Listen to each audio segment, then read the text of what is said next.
जय हिंद मेरे डियर साथी। मैं आपका साथी विकास और आज हम शुरू करने वाले हैं environmental education in disaster management. देखा जाए तो ये पेपर 2024 का है। ठीक है। अब इसके पहले हम हिंदी इंग्लिश मीडियम पूरी तरह से करा दिए थे। ठीक है, रुक जाइए 1 मिनट बर्दस। ठीक, तो ये रहा है आपका प्यारा सा एक सा एंगल से हो गया। ठीक है भाई, लाइट नहीं है, थोड़ा सा मैनेज करिएगा। ठीक है, ये चीज़ें हो रही हैं क्योंकि अभी हाईवे के साइड में हादसा हो गया है। ठीक है, पोल गिर गया है, लाइट भाई 1-2 घंटे से नहीं है। ठीक है, पीछे देखिए बैकग्राउंड में। ठीक है, वो एम्बुलेंस वगैरह चल रहा है, तगड़ा एकदम। ठीक है, अब बहुत लंबा जाम लगा हुआ, कोई दिक्कत नहीं। ठीक है, बट 4 मिनट लेट हुआ है, बट ये पेपर कराया जाएगा। ठीक है, तो आपके सामने यहाँ से पीछे बैकग्राउंड में जो बज रहा है उसको मत आप ज़्यादा ध्यान दीजिएगा। ठीक है, क्योंकि बहुत लंबा जाम लगा हुआ। तुम सोच सकते हो कम से कम 8-10 किलोमीटर हो गया होगा भाई। ठीक है, हाईवे पे, क्योंकि NH 28 हाईवे बगल में है। ठीक है, तो चलिए आपके सामने पेपर है environmental education and disaster management के बारे में। ठीक है, अब ये तुम्हारे पास क्या लिख रखा है, ध्यान से सुनिए। यानी education environmental education and disaster management paper solution कब का देखा जाए तो जून यानी 30 जून 2024 को ये पेपर हुआ था, यानी अगले साल। ठीक है, इसके पहले हम इंग्लिश वर्जन पूरा करा दिए थे, चाहे वो यानी 2023 का हो चाहे 2024 का हो। ठीक है, तो ये तुम्हारे पास लिखा environmental education and disaster management का प्यारा सा पेपर है। अब इसको कैसे देखना, क्या देखना, इस वीडियो में सब कुछ एकदम A to Z Hindi medium वालों के लिए बनाया गया है। जो हिंदी मीडियम इंग्लिश मीडियम लिखते हैं उनके लिए है। अब प्लीज़ मत पूछिएगा मेरे भाई हिंदी इंग्लिश में लिख सकते हैं कि नहीं। तो ये आपके सामने रहा पेपर। अब ये पेपर देखा जाए तो अन्य पेपरों से पूरी तरह से क्या होता है भैया, अलग होता है। जैसे हर एक पेपर में पार्ट A B C होता है, बट इस पेपर में देखा जाए ऐसा कुछ नहीं होता। ये तुम्हारे पास क्या होगा, इसमें टोटल पूर्णांक की बात की जाए तो 50 नंबर का, देखिए आपके सामने 50 नंबर का। और हर एक पेपर कितने घंटे का, 3 घंटे का होता है, बट ये थोड़ा सा ठीक है यानी आधा घंटा कम कर दिया जो 2.5 घंटे का होता है। हर साल देखा जाए तो लास्ट में कराया जाता था, बट अब की जो टाइम टेबल आया हुआ है environmental education in disaster management को सबसे पहले 9 ही तारीख को कराया जा रहा है। ठीक है, तो ये तुम्हारे पास हो गई है यहाँ से। अब इसमें इस टाइप से क्वेश्चन पूछा जाता है। देखिए जैसे यहाँ पर पहला question, thank you sir, light आ गई भाई, बहुत गजब। ठीक है,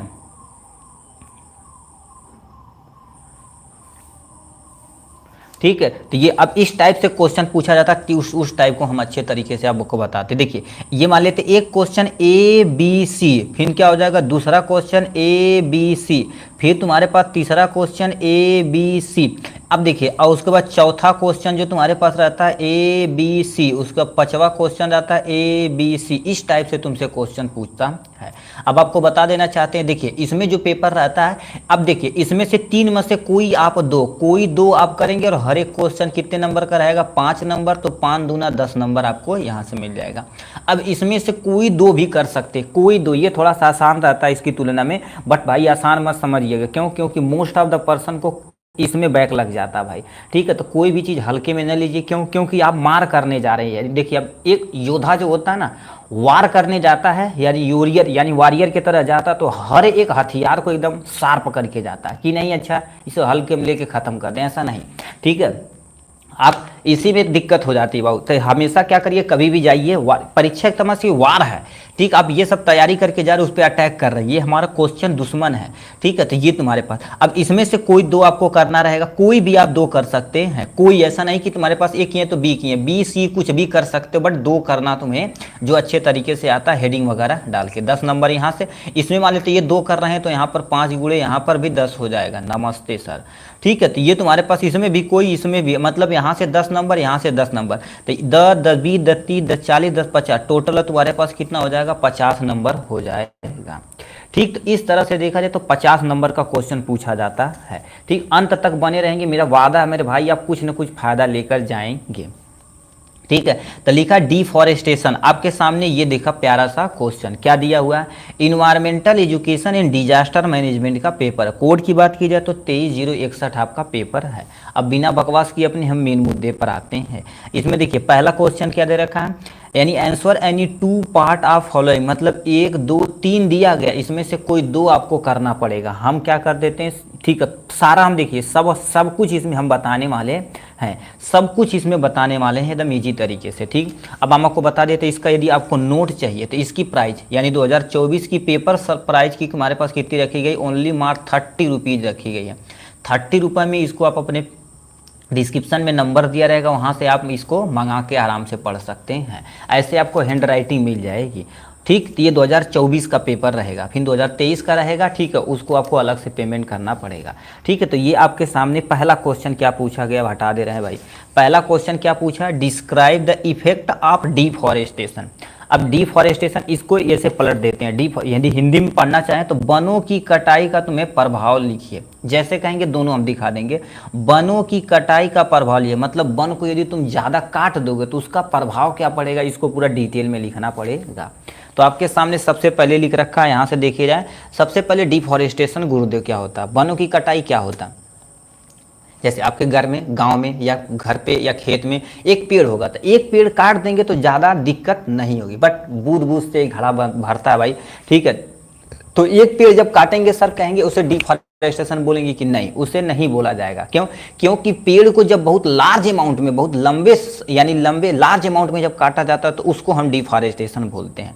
तो लिखा फॉरेस्ट की कटाई का अर्थ है कि प्लांट को काटना या लार्ज स्केल पर फॉरेस्ट एरिया को साफ करना। देखिए बड़े स्केल पर यानी फॉरेस्ट एरिया को साफ करना, जो अक्सर भूमि की गुणवत्ता को खराब करते हैं, जो क्या कर देते हैं, अक्सर भूमि की गुणवत्ता को खराब करते हैं, उसी को हम क्या बोलते हैं, डिफॉरेस्टेशन बोला जाता है। ठीक, क्या बोलते बाबू, डिफॉरेस्टेशन बोला जाता है, जो आपके सामने प्यारा सा दिया गया है। नेक्स्ट में तुम्हारे पास फॉरेस्ट कटिंग हमेशा हमारे इन्वायरमेंटल के लिए डेंजरस होता है। याद रखना, पेड़ कभी भी हम काटेंगे, पेड़ कभी भी हम काटेंगे तो हमारे इन्वायरमेंट के लिए बहुत नुकसानदेह है। ठीक है, क्योंकि अब देखो तुम सोचो एक पेड़ बनने में कितना टाइम लगता है, बट हमें काटने में तुरंत सेकंडों में काट देते हैं, बड़ी बड़ी मशीनें चली हैं।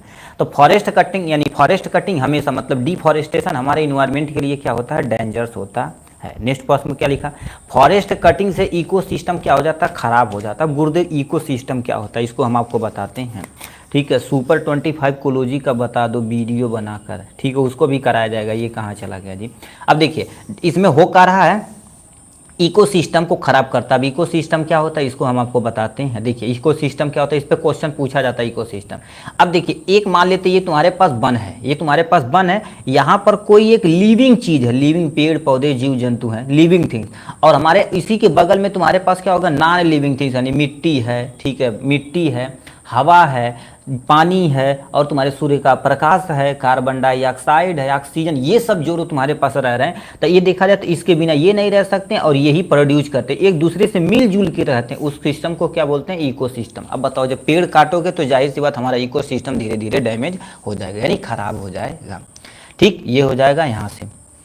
नेक्स्ट में लिखा ग्लोबल स्तर पर हर साल लगभग 10 मिलियन हेक्टेयर ऑफ, ठीक है, हेक्टेयर ऑफ फॉरेस्ट क्या कर देते हैं, नष्ट किए जाते हैं। अब तुम सोच सकते हो कितने बड़े लेवल पे, हेक्टेयर बहुत यानी, ठीक है, हेक्टेयर जैसे एकड़ हो गया, बीघा हो गया, उस तरह से होता है। ठीक है, कहीं कहीं हेक्टेयर बहुत। अब तुम सोच सकते हो 10 मिलियन, अब तुम सोच सकते हो कितना लार्ज अमाउंट में पेड़ को गायब कर रहे हैं दुनिया से।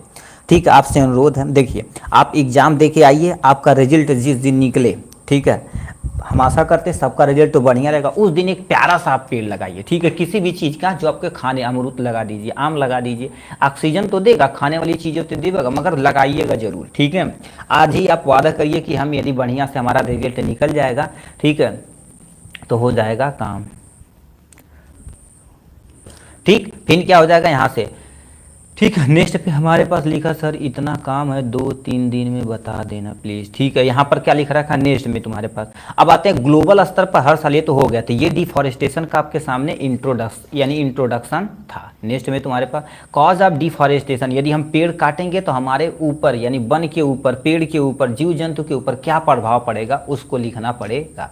ठीक है, तो हम क्या कर देते हैं, कारण, क्या ही कारण बताते हैं। ठीक है, एक्चुअली में बताएं क्या लिख दिए हैं, लगाएंगे। हाँ भाई, लगाना जरूर, पेड़ जरूर लगाया जाता। तो क्या कारण है कि लोग पेड़ काट रहे हैं? एग्रीकल्चर एक्टिविटी है, बताओ, बढ़ती जनसंख्या को क्या चाहिए बाबू? पेड़ चाहिए, खेत चाहिए, खेत में फसलें उगाएंगे तो पेड़ पौधे काटेंगे, तो फसलों के लिए काटने की ये, ठीक है। पहले देखे जमाने में झूम कल्टीवेशन चलता, आप छोटे क्लासों में पढ़े होंगे झूम कल्टीवेशन। जो आदिवासी होते थे, ठीक, आदिवासी होते थे, जैसे यहाँ पर, अरे भाई का ही हो, ठीक, आदिवासी होते थे, वो अपना पेड़ एक जगह काट के फिर वनों में अपनी खेती करते थे। फिर मैं तो 2-4 साल, 10 साल, 20 साल वहाँ रहे, फिर वहाँ की मिट्टी खराब हो गई, फिर दूसरी जगह काटते थे। इस तरह से देखा जाए पूरा वन गायब कर देते थे। सरकार ने सोचा यार इनको दिक्कत हो जाएगी, तो उनको बोला गया कि आप एक जगह रहिए, आपको हम सारी सुविधाएं देंगे, ठीक है। तो उन्हें सुविधाएं दी जा रही हैं, ठीक। तो एग्रीकल्चर एक्टिविटी के लिए लोग पेड़ काट रहे हैं, यानी लकड़ी की कटाई, ईंधन तथा फर्नीचर आइटम बनाने के लिए हम क्या कर देते हैं? डिफॉरेस्टेशन करते हैं। बहुत सारे देखेंगे लग्जरी आइटम बन रहे हैं, जैसे पुष्पा मूवी बनी है, जितने भी वो लग रही है, ठीक है। तो बताओ उतने ले अमाउंट में यदि पेड़ काटेंगे तो दिक्कत होगी। माइनिंग के लिए, अब बताओ मान लेते किसी जंगल है, एक छोटा सा एरिया में, वहाँ पर कोयला खदान हमें पता चल गया, तो माइनिंग के लिए क्या कर देते हैं लोग? पेड़ काट देते हैं, डिफॉरेस्टेशन कर देते हैं। अर्बनाइजेशन मतलब शहरीकरण, मान लेते हैं, अब देखा अभी आपके गाँव में इतना शहरीकरण तो छोड़िए, अपने गाँव के अगल बगल में देखेंगे, पहले आप छोटे रहेंगे तो बहुत सारी बाग रही होगी, यस सर, बाग रही होगी। अब देखा जाए तो क्या हुआ, लोग खेत बना दिए और खेतों में जाके क्या कर दिए? घर बना दिए। ऐसा रियलिटी में आपके गांव में ही होगा। तो बताओ पेड़ काट रहे हैं कि नहीं? ठीक है, तो वही हो रहा है। अपने बाबा से पूछिएगा तो बताए, तो कहानी जब पूछते बताएंगे कि यहाँ पर बहुत बड़ी बाग थी, बंदर, ठीक है, यानी हिरन वगैरह बहुत सारे जानवर रहते थे, ठीक। बट अब ये नहीं है, तो क्यों? क्योंकि हम पेड़ काट रहे हैं। तो अर्बनाइजेशन, शहरीकरण के कारण इंडस्ट्रीज, यानी इंडस्ट्री नहीं समझ में आएगा तो तुम्हारे पास समझते हो फैक्ट्रीज, यानी फैक्ट्रीज बैठाने के लिए, क्यों? क्योंकि बढ़ती जनसंख्या है तो उसको कुछ ना कुछ खाने वाली चीज़ें चाहिए, तो यानी जनसंख्या बढ़ रही तो फैक्ट्रियाँ हम बैठाएंगे, तो फैक्ट्रियों को बैठाने के लिए हम क्या कर रहे हैं? पेड़ को काट रहे हैं। तो ये सब कारण हैं जो पेड़ को काटने का मुख्य उद्देश्य है। अब इफेक्ट ऑफ डिफॉरेस्टेशन, यदि पेड़ काटेंगे तो हमारे ऊपर क्या प्रभाव पड़ेगा? सबसे पहले एनिमल तथा पेड़ पौधे की स्पीसीज क्या होगी? लॉस होगी। पहले देखा जाए तो बहुत सारे मोर होते थे, गिलहरी होती थी, बहुत सारे हम चिड़िया वगैरह देखते थे, बट अब हो क्या रहा है? हम उसको क्या कर रहे हैं? खुद ही गायब कर रहे हैं। क्यों? क्योंकि उन्हें रहने की जगह ही नहीं है, पेड़ पौधे काट रहे हैं। तो एनिमल तथा पेड़ स्पीसीज को लॉस होने से, ठीक है, होने का कारण डिफॉरेस्टेशन। मिट्टी का कटाव, अब बताओ जहां पर पेड़ रहेगी तो मिट्टी को पकड़ी रहेगी, ठीक है, मिट्टी को पकड़ी रहेगी, ठीक है, मिट्टी को पकड़ी रहेगी, वही खराब कर देगी धीरे धीरे धीरे धीरे, क्योंकि पेड़ काट रहे हैं, तो यानी मिट्टी का कटाव हो जाएगा, ठीक। उसके बाद तुम्हारे पास कार्बन डाइऑक्साइड गैस की वृद्धि, मतलब देखा जाए तो हमारे इन्वायरमेंट में सबको कौन मेंटेन करता है? एक्चुअल में सबको मेंटेन करने की जिम्मेदारी किसकी होती है? ठीक है, सबको मेंटेन करने की जिम्मेदारी यही पेड़ की होती है, ठीक है। तो अब पेड़ की कार्बन डाइऑक्साइड मेंटेन करेगा तो ये दिक्कत में हो जाएगा, ठीक है। तो ये तुम्हारे पास हो जाएगा इन सब चीज़ के बारे में, ठीक। अब ये हो गया, यहाँ से अब फोन आ गया जी, ठीक है, रुक जाओ 1 मिनट बाद,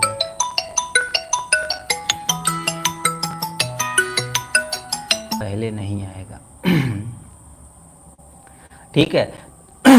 ठीक है, कार्बन डाइऑक्साइड की बहुत ज़्यादा क्या हो जाती है? वृद्धि हो जाती है। बताओ कार्बन डाइऑक्साइड यदि बढ़ेगा हमारे इन्वायरमेंट में तो ग्लोबल वार्मिंग होगी, मतलब बहुत सारी दिक्कतें देखने को मिलती है डिफॉरेस्टेशन से, ठीक है। अभी हमारे एटमॉस्फियर की बात की जाए, ठीक है, हमारे एटमॉस्फियर में बात की जाए तो गैसों की, जो तुम्हारे पास एटमॉस्फियर में तुम्हारे पास गैसों की संख्या, ऑक्सीजन देखा जाए तो कितना परसेंट है? 21% ऑक्सीजन है। कार्बन डाइऑक्साइड देखा जाए तो तुम्हारे पास कार्बन डाइऑक्साइड 0.03% है, और नाइट्रोजन देखा जाए तो तुम्हारे पास क्या हो जाएगा? 78% नाइट्रोजन है। और तुम्हारे पास अदर जो गैसेस हैं तो वो कुछ जितनी परसेंटेज रिमेनिंग बची हुई, सब सारी चीज़ें हो रही हैं। तो अब बताओ इसमें कोई भी इम्बैलेंस होगा तो हमारे इन्वायरमेंट पे बहुत तगड़ा प्रभाव पड़ेगा, आप सही से सांस वगैरह भी नहीं ले पाएंगे। तो यही लिखा, कार्बन डाइऑक्साइड की वृद्धि को मेंटेन करने की जिम्मेदारी डिफॉरेस्टेशन करता है। अब बताओ पेड़ काटोगे तो जाहिर सी बात कार्बन डाइऑक्साइड बढ़ करेगा, ठीक। रैन, यानी रैन साइकिल मतलब वाटर साइकिल प्रभावित होगी। मतलब देखा जाए पहले मौसम कहते थे यार माहौल बन गया, बारिश हुई, ठीक। अब इस समय देखा जाए तो क्या होगा? कभी भी मूड बन रहा भगवान का, हम बरस दे रहे हैं, है कि नहीं? तो वो जो वाटर साइकिल को क्या कर रहे हैं, जो रैन की साइकिल है वो प्रभावित हो रही है, ठीक। जैसे एक्चुअल में बरसात में बरसना चाहिए, बस इसी टाइम देखिए बरस रहे हैं, तो क्योंकि पानी की जरूरत हमें बरसात में तब रहती है जब धान के लिए होती है। अब बताओ अभी धान वगैरह है ना, सब बरस दे रहे हैं तो उससे खराब हो जा रहा है। तो वाटर साइकिल भी क्या होगी? प्रभावित होगी। वाइल्ड लाइफ तो खराब होगा। वाइल्ड लाइफ में मतलब ऐसे एरिया में जहाँ पर शेर, बहुत सारे जानवर रह रहे हैं तो उसको वो खराब हो जाएंगे। अब बताओ वो सब खराब होंगे, वाइल्ड लाइफ खराब होंगे तो बहुत सारी दिक्कतें होंगी। ठीक, तो ये तुम्हारे पास हो जाएगा इनके बारे में। नेक्स्ट में विलुप्त जंगली जानवर, मतलब ऐसे जानवर जो तुम्हारे पास जंगल में रह रहे हैं। अब बताओ पेड़ काटेंगे तो कहीं ना कहीं सर्वाइव करने के लिए भागेंगे, यदि नहीं सर्वाइव कर पाएंगे तो दुनिया से विलुप्त हो जाएंगे। तो यानी लिखा विलुप्त जानवर, ठीक है, जंगली जानवर क्या हो जाएंगे, धीरे धीरे दुनिया से खत्म हो जाएंगे। तो ये प्यारा सा क्वेश्चन था किसके बारे में, ठीक है, वनों की कटाई का प्रभाव यानी डिफॉरेस्टेशन के बारे में। नेक्स्ट में तुम्हारे पास लिखा है discuss cause and effect of green house effect. अब ग्रीन हाउस इफेक्ट क्या होता है, इसको हिंदी में देखना चाहें तो वही चीजें लिखा हुआ है। ग्रीन हाउस इफेक्ट का प्रभाव तथा कारण, ठीक है, कारण और प्रभाव को क्या करना पड़ेगा, तुम्हें डिस्कस करना पड़ेगा। तो इसको भी हम क्या कर देते हैं, आपके सामने यहाँ से अच्छे से डिस्कस करते हैं। ठीक है, तो ये आपके सामने लिखा है, जिस तरह से लिख रहे हैं हम ना उसी तरह से, हाँ ठीक है, गुड इवनिंग भाई। ठीक है, तो ये तुम्हारे पास जिस तरह से हम लिख रहे हैं उसी तरह से आपको क्या कर देना है, अच्छे तरीके से लिखना है। देखो हेडिंग ऐसे डालना है। तो क्या लिखा, ग्रीन हाउस इफेक्ट क्या होता है, उसके पहले आप समझिए हमारी एक छोटी सी बातें। इसको साइड में रखते हैं भाई, ठीक है, पेपर कॉपी ये को एक्स्ट्रा कॉपी नहीं है क्या, ठीक है। तो होता क्या है, जैसे हमारी अर्थ होती है ना, यहीं पर चित्र बना देते हैं, कहाँ बेफालतू काम कर रहे हैं, जिससे चित्र से आप ज़्यादा समझ जाएंगे। देखिए फॉर एग्जांपल ये हमारे पास क्या कर देते हैं, हमारे पास मान लेते हैं अर्थ है, ठीक, अर्थ हो गया। अर्थ के यहाँ पर देखा जाए तो हमारे पास एक ब्लैंकेट लेयर होती है, ठीक है, ब्लैंकेट, इस लेयर को क्या बोला जाता है, लेयर किसकी होती है, वायुमंडल की लेयर होती है। क्या होती है, वायुमंडल की लेयर होती है। अब होता क्या, यहाँ पर हमारे पास क्या रहता है, सन रहता है, ठीक। अब हमारे तो ये हमारे पास अर्थ है, ठीक, अर्थ पे बताओ सब एक्टिविटी हो रही है, पेड़ पौधे जितनी भी गाड़ियाँ वगैरह सब इसी के अंदर चल रही हैं। तो ये बताओ कौन कौन सी गैस निकलेगी, कार्बन डाइऑक्साइड गैस निकलेगी, और उसके बाद तुम्हारे पास यानी CH4 निकलेगा, उसके बाद CFC क्लोरोफ्लोर कार्बन निकलेगा, और बहुत सारे गैसें निकली, कार्बन मोनोऑक्साइड, ये सब गैस हमारे पृथ्वी पर प्रेजेंट है। यस सर प्रेजेंट है। अब बताओ सन की जब लाइट यहाँ पर आएगी, ठीक है, आएगी तो ये जो हमारे पास क्या होगा, एटमॉस्फेयर, ये पन्नी की तरह बिहेव करेगा, आएगा रिफ्लेक्ट होके जाने नहीं देगा, तो यहीं पर रह जाएगा। मान लेते हैं यहाँ पर और भी सन की रेज आ रहा है, ये रिफ्लेक्ट होके यहीं पर कुछ ही अमाउंट में रिफ्लेक्ट होके वापस जा रही है। तो ये बताओ धीरे धीरे धीरे धीरे हमारे इस अर्थ की टेम्परेचर क्या हो जाएगी, गर्म हो जाएगी, यानी ज़्यादा हो जाएगी। ठीक है, तो इससे क्या हो जाएगी, बहुत सारी दिक्कतें होंगी, जैसे ग्लोबल वार्मिंग। तो इसी इफेक्ट को क्या बोलते हैं, ग्रीन हाउस इफेक्ट बोला जाता है। यही सेम टू सेम परिभाषा लिखा, क्या लिख रखा, ग्रीन हाउस इफेक्ट वह प्रक्रिया है जिसके द्वारा सन से आने वाली रेज, अब रेज में तुम्हारे पास कौन सी आती है, यूवी रेज आती हैं, यूवी रेज, और बहुत सारे तुम्हारे पास रेज आती हैं, ग्रीन हाउस गैस के द्वारा एब्जॉर्ब कर ली जाती है। तो ये तुम्हारे पास ग्रीन हाउस गैसेस है, कौन, कार्बन डाइऑक्साइड, मीथेन हो गया, CFC होगा, एक कार्बन मोनोऑक्साइड है जी, कार्बन मोनोऑक्साइड द्वारा क्या करती है, एब्जॉर्ब हो जाती है, जो अंतरिक्ष में वापस परिवर्तित नहीं हो पाती, मतलब परिवर्तन होती बट कुछ अमाउंट में होती, पूरी तरह से नहीं होती, परिवर्तित नहीं होती है, जिससे ग्लोबल वार्मिंग होता है, ठीक है, होती है। इसे ही ग्रीन हाउस इफेक्ट कहते हैं। क्या बोलते हैं बाबू, इसे ही ग्रीन हाउस इफेक्ट बोलते हैं। आशा करते हैं आपको डिफिनेशन अच्छे से समझ में आई होगी। ठीक, एक बार yes or no comment box में पीट दीजिए। यह पृथ्वी की सतह को क्या कर देता है, इंसुलेट करता है, ये इंसुलेट करता है। ये होता क्या है, दिन और रात के समय क्या होता है, देखिए दिन के समय सन हीट, तो तुम्हारे पास क्या होता है, सन हीटअप होता, मतलब सन के द्वारा हमारी पृथ्वी हीट की जाती है, हीट के मतलब गर्म की जाती है अर्थ एटमॉस्फेयर के कारण, और रात के समय धीरे धीरे ठंडा होती। तो ये गैस का एक्सचेंज के कारण से होता है। बताओ ये सब ना हो तो हमारी धरती एक बार गर्म हो गई तो पूरी गर्म है। जैसे मान लेते हैं अब गर्मी के सीजन में, ठीक है, गर्मी से निकल चादरा ओढ़ ली, अब बताओ चादरा ओढ़ ली, उसमें गर्मी होगी बट बाहर नहीं निकलेगी, तो उसमें अपनाएंगे आप, तो उससे दिक्कतें हो रही हैं। तो ये हो जाएगा यहाँ से। नेक्स्ट में तुम्हारे पास लिखा डायग्राम, सेम टू सेम आप डायग्राम बना, थोड़ा सा स्वच्छ बनाना, ठीक है। तो यहाँ पर जल्दीबाजी में हम बनाएं। अब ग्रीन हाउस गैस क्या होती है, इसमें देखिए ग्रीन हाउस गैस में कार्बन डाइऑक्साइड होती है, जिसे हम CO2 के नाम से जानते हैं, ठीक। नेक्स्ट में तुम्हारे पास क्या होगा, मीथेन गैसेस हो गई, मतलब जितना फोन रहेगा इसी टाइम आना रहेगा भाई।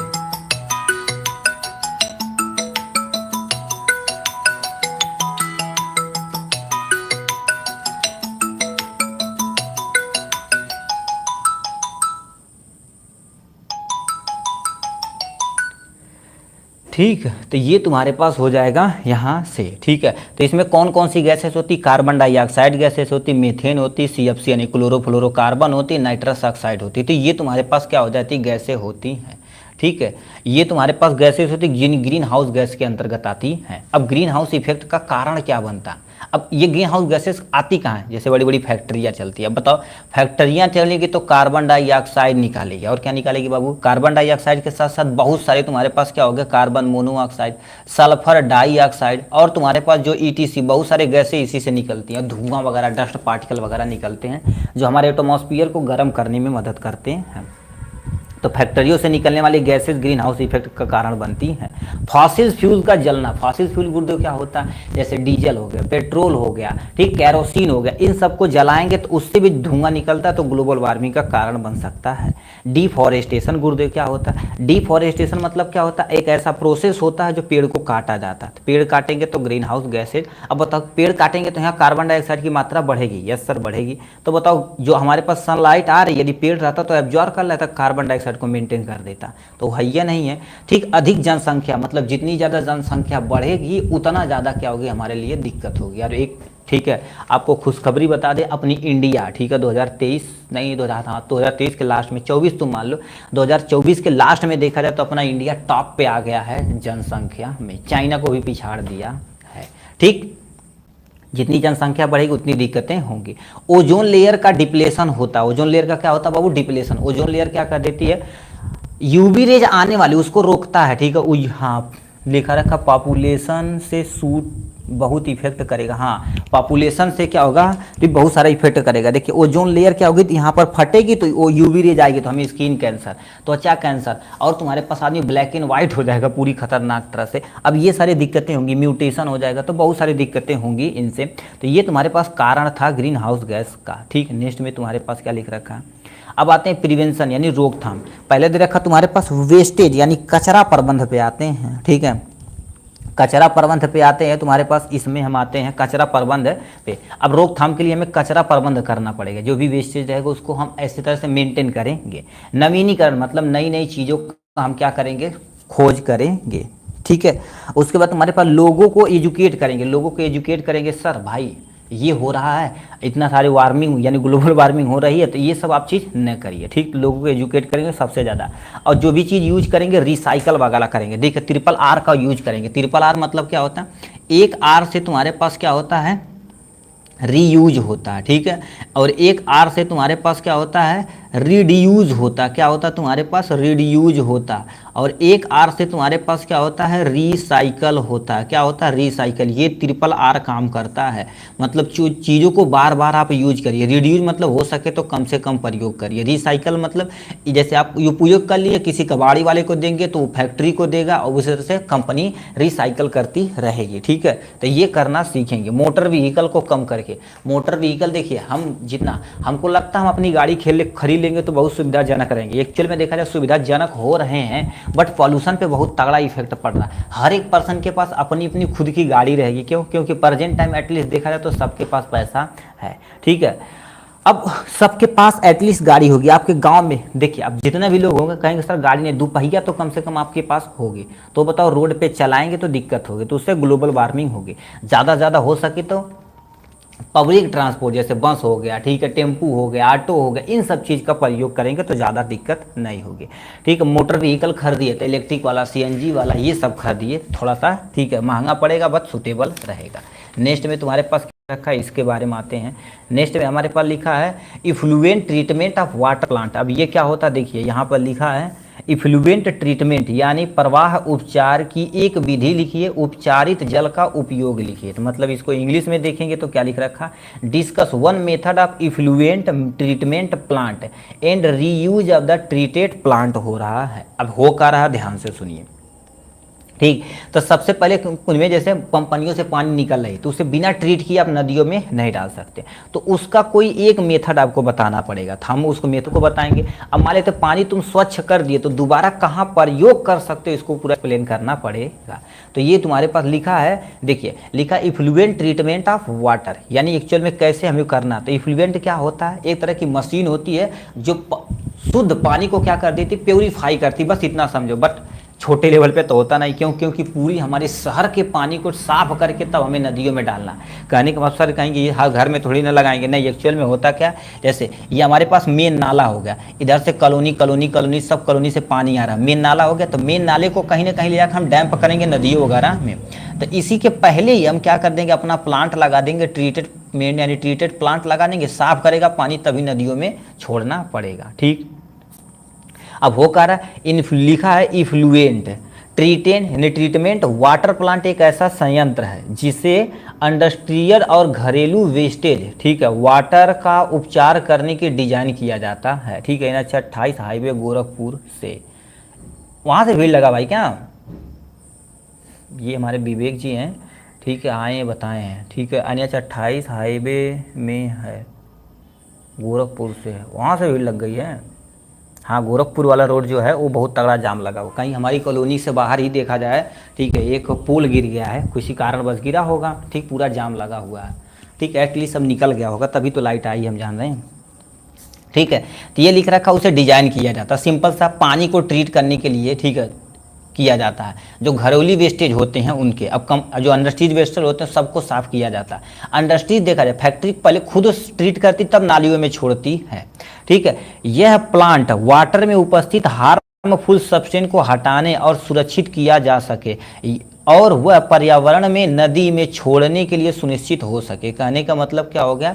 ठीक है, कहने का मतलब क्या होता है, देखिए हमारे पास एक तरह का वाटर प्लांट ये होता है जो हमारे पानी में उपस्थित हार्मफुल सब्सटेंस है, चाहे कूड़ा हो सकता है, चाहे मिट्टी हो सकती है, चाहे प्लास्टिक, रबड़, कुछ भी हो सकते हैं, डस्ट पार्टिकल, बैक्टीरिया वगैरह कुछ भी हो सकते हैं, उसको हमें मोस्टली हटाना, तभी नदियों में हमें छोड़ना। तो वह पर्यावरण में नदियों के छोड़ने के लिए सुनिश्चित किया जाता है, उसी प्रोसेस से किया जाता है। तो ये दूसरा पॉइंट होगा। तीसरा पॉइंट क्या लिख रखा?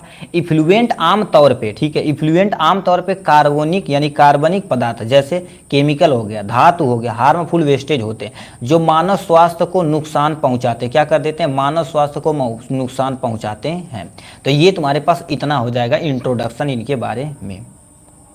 ठीक, अब यहाँ से उद्देश्य, इनका मेन उद्देश्य क्या होता है लिखा है ETN, यानी जो ये तुम्हारे पास का मेन उद्देश्य क्या होता है? वाटर को विषैले पदार्थ को हटाना, मतलब पानी लिए क्यों? क्योंकि विषैला पदार्थ जाएगा तो मछलियाँ हो गई, बहुत सारे तुम्हारे पास क्या होगी, दिक्कतें हो जाएंगी। ठीक है, अब हो का रहा है, देखिए हो का रहा, देखिए वाटर से विषैले पदार्थ को हटाने की जिम्मेदारी इन्हीं की होती है। यह स्रोतों को, ठीक है, स्रोत को पॉल्यूशन से बचाना होता है, मतलब जल स्रोत, मतलब जैसे जितने भी जल स्रोत है, जैसे नदियाँ हो गई, कुआं हो गया, इन सब बताओ दूषित पानी करेंगे तो दिक्कत होगी, तो उनसे बचाने के लिए हम क्या कर देते हैं, ये ट्रीट करके ही डाला जाता है। ठीक है, और ट्रीटेड वाटर पुनः उपयोग सुनिश्चित किया जाता है। मतलब ट्रीटेड वाटर होता क्या, जैसे अभी आपके घर में, इतना बड़ा छोड़ो, आपके घर में देखिए किचन से निकल रहा पानी एक जगह इकट्ठा कर लो, अब सब जगह पाइपिंग कर दो, आप नहा रहे हैं वो पानी इकट्ठा कर दो, कपड़ा धो रहे हो पानी वो इकट्ठा कर दो। ठीक है, अब बताओ इस पानी का दोबारा तुम यूज कर पा रही हो, कहाँ सर उपयोग करेंगे? आप टॉयलेट के फ्लश करने में, क्योंकि टॉयलेट में हाथ वगैरह तो धोएंगे नहीं भाई। ठीक है, फ्लश करने के लिए जैसे बटन दाब देंगे, यहाँ से निकलेगा, फ्लश हो जाएगा, इसमें कर सकते हैं। या पानी जो बचा हुआ है तो उसको हम सिंचाई में उपयोग कर सकते हैं, अपने जो बगीचे उगीचे में लगाते हैं। तो ये सब चीज़ में आप क्या कर सकते हो, वही लिखा, ट्रीटेड वाटर पुनः सुनिश्चित किया जाता है, उपयोग, पुनः उपयोग सुनिश्चित किया जाता है। यदि सही रहेगा तो सही रहेगा, नहीं तो रॉन्ग हो जाएगा। ठीक, अब इसका तुम्हारे पास मेथड है, पहला उपचार तुम्हारे पास प्राथमिक उपचार, दूसरा द्वितीयक उपचार, तृतीयक, इसे हम एडवांस उपचार भी कहा जाता है। ठीक है, ये तुम्हारे पास क्या होता है, एडवांस ट्रीटमेंट होता है, ट्रीटेड होता है, सलज ट्रीटमेंट होता है। तो इतने तुम्हारे पास क्या होगा, ट्रीटमेंट होते हैं। तो पहले में क्या होता है, बड़े पदार्थ जैसे प्लास्टिक हो गया, रबर हो गया आदि को हटाया जाता है, और बारीक कण को नीचे सेडिमेंट, पानी को रोकेंगे ना, तो जो बालू के कण रहेंगे देखेंगे तली में बैठ जाते हैं। जैसे फॉर एग्जांपल गिलास लिए, गिलास में आप क्या कर दिए, बालू डाल दिए, पानी डाल दिए, घोर दिए, कुछ समय के बाद रखेंगे तो नीचे तली में बैठ जाएगा, तो वो सेडिमेंटेशन कहते हैं। देखिए बारीक कण नीचे चलेंगे। तेल होगा, ग्रीस को कोगुलेशन के द्वारा उसे हम छान लेंगे। एक स्टेप में बड़ा चीज निकाल लिया, दूसरे स्टेप में, ठीक है, इस स्टेप में गैस को हटाया, जैसे कार्बन डाइऑक्साइड, अमोनिया, जो हानिकारक गैस होते हैं, माइक्रो ऑर्गेनिज्म का उपचार किया जाता है द्वितीयक में। पहला स्टेप, दूसरा स्टेप। तीसरे स्टेप में क्या होता है, फिल्ट्रेशन किया जाता है, डिसइंफेक्टेंट डाला जाता है, फिल्टर करके साफ किया जाता है, डिसइंफेक्टेंट डाला जाता है कि कोई बैक्टीरिया वगैरह है तो मर जाए। ठीक है, मान लेते छान नहीं पाए तो उसको हम डिसइंफेक्टेंट डाल देंगे, क्लोरीन डाल देंगे, फ्लोरीन डाल देंगे, बहुत सारा चीज़ आता है। स्लज ट्रीटमेंट क्या होता है, अवशिष्ट, ठीक है, अवशिष्ट पूरी तरह से साफ हो चुका और थिकनिंग हो गई, थिकनिंग मतलब नीचे बैठ गई, ऊपर जो तुम्हारे पास तली पे बैठा उसको हम पानी को नदियों में छोड़ देंगे। इस स्टेप से हम क्या कर देते हैं, साफ करते हैं। अब ये जो पानी साफ हुआ है, ठीक है, अब उसको कहाँ कहाँ तुम यूज कर सकते हो, ठीक है, तो लिखा है reuse of the treated water, ETP से ट्रीटेड वाटर का उपयोग विभिन्न पर्पज के लिए किया जा सकता है, जिससे वाटर की बर्बादी कम होती है। आप सोच सकते हो, ठीक है, अपने यहाँ देखा जाए तो तुम होता क्या, एक्चुअल में हम मोटर लगाते हैं, ठीक है, मोटर लगाते हैं और पूरा अपना खेत सींच देते हैं, या इंजन लगाते हैं किसान भाई, एक्चुअल में होना भी चाहिए ऐसे, ठीक है। अब बताओ वो अंडरग्राउंड वाटर तो देखा जाए वो पोटेबल वाटर मतलब वो पीने योग्य पानी है, यस सर पीने योग्य पानी है, बट हम उसे खेतों में डाल के बर्बाद कर रहे हैं, ठीक। एक ऐसा विधि बनाएं, ठीक है, ऐसा विधि बनाएं कि जैसे तुम्हारे पास नदियों का पानी, कुएं का पानी, ये सब को हम क्या करें, सिंचाई में प्रयोग करें। अंडरग्राउंड वाटर को ऐसे रहने दे, पीने योग्य बना रहेगा। अब कैसा नहीं, एक्वाटिक लाइफ खराब हो जाएगी, एक्वाटिक लाइफ खराब हो जाएगी तो आप घर में जो पानी यूज करें ट्रीट करके नदियों में डालें, तो ये रिसाइकल महंगा होता है बट हमारा इन्वायरमेंट को, ठीक है, बचाता है। क्योंकि इस समय देखा जाए तो हो कर पानी की बर्बादी सबसे ज़्यादा पानी की बर्बादी हो रही है। क्यों, किसी को 1 लोटा चाहिए तो भने से मोटर चलाएगा, 2 बाल्टी निकालेगा, है कि नहीं, सबके घर में एटलीस्ट मोटर होगा ही, ठीक। तो पानी की बर्बादी हो रही है। अब तुम्हारे पास उपयोग आते हैं, फैक्ट्री को पुनः उपयोग में लाना चाहिए, मतलब क्या होगा, यानी फैक्ट्री को पुनः उपयोग करना चाहिए। पुनः उपयोग मतलब जैसे फैक्ट्रियों में बहुत सारे पानी का उपयोग ट्रीट करके फिर फैक्ट्रियों में ही क्या होगा, दोबारा उसे यूज कर लेना चाहिए।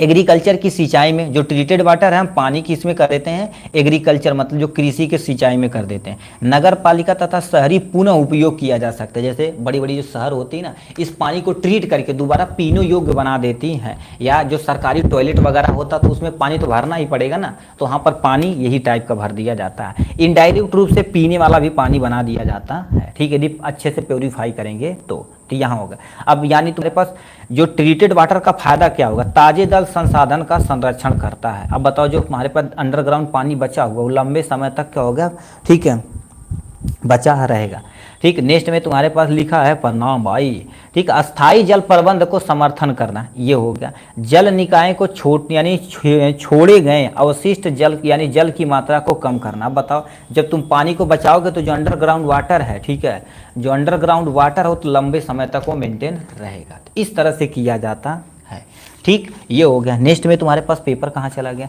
नेक्स्ट क्वेश्चन हमसे पूछा एयर पॉल्यूशन क्या होता है। अब देखिए ध्यान से सुनिए, करिए दूसरे का पहला क्वेश्चन, सब हम कराएंगे भाई, थोड़ा सा टाइम लगेगा ना भाई, थोड़ा सा टाइम। यहाँ पर देखिए हमारे चैनल पे यदि आए हैं तो देखिए जो पेपर सोल्यूशन कराया जाएगा, ऐसे नहीं कि 2 पेपर 4 पेपर करा खत्म कर दिया, नहीं, A to Z पेपर कराया जाएगा, हर एक क्वेश्चन को आपके माइंड में सेट किया जाएगा। क्यों, क्योंकि ऐसा नहीं है कि बड़ पढ़ाते हैं, ऐसा नहीं। एक जी इतना पढ़िए, देखिए इस समय इतना पढ़िए जो सॉलिड हो आपके माइंड में पहुँच जाए। जैसे एक सब्जेक्ट लीजिए उसे पूरा क्लियर करिए 1-2 घंटा के अंदर। तो इसीलिए हम जो 1 शॉर्ट वीडियो 2-2.5 घंटा यानी 1 घंटा 1.5 घंटा 2 घंटा बोलना मामूली बात नहीं भाई, बट हम क्या कर रहे हैं, मैनेज कर रहे हैं, ठीक है, आप ही के लिए। फिर क्या लिखा, discuss 1 air pollution control equipment. सबसे पहले बताने एयर पॉल्यूशन क्या होता है। अब उसको कंट्रोल करने के लिए बहुत सारे इक्विपमेंट आते हैं, उसको क्या करना पड़ेगा, डिस्कस करना पड़ेगा। तो ये सामने पहले लिखते हैं एयर पॉल्यूशन क्या होता है। अब एयर पॉल्यूशन गुरुदेव क्या होता है बताइए आप, बोलिए। एयर पॉल्यूशन क्या होता है, हवा में कोई ऐसा चीज उपस्थित हो जो हमें सांस लेने में प्रॉब्लम हो, बीमारी हमें कर रहा, तो उसको हम क्या बोल रहे हैं, एयर पॉल्यूशन बोलेंगे।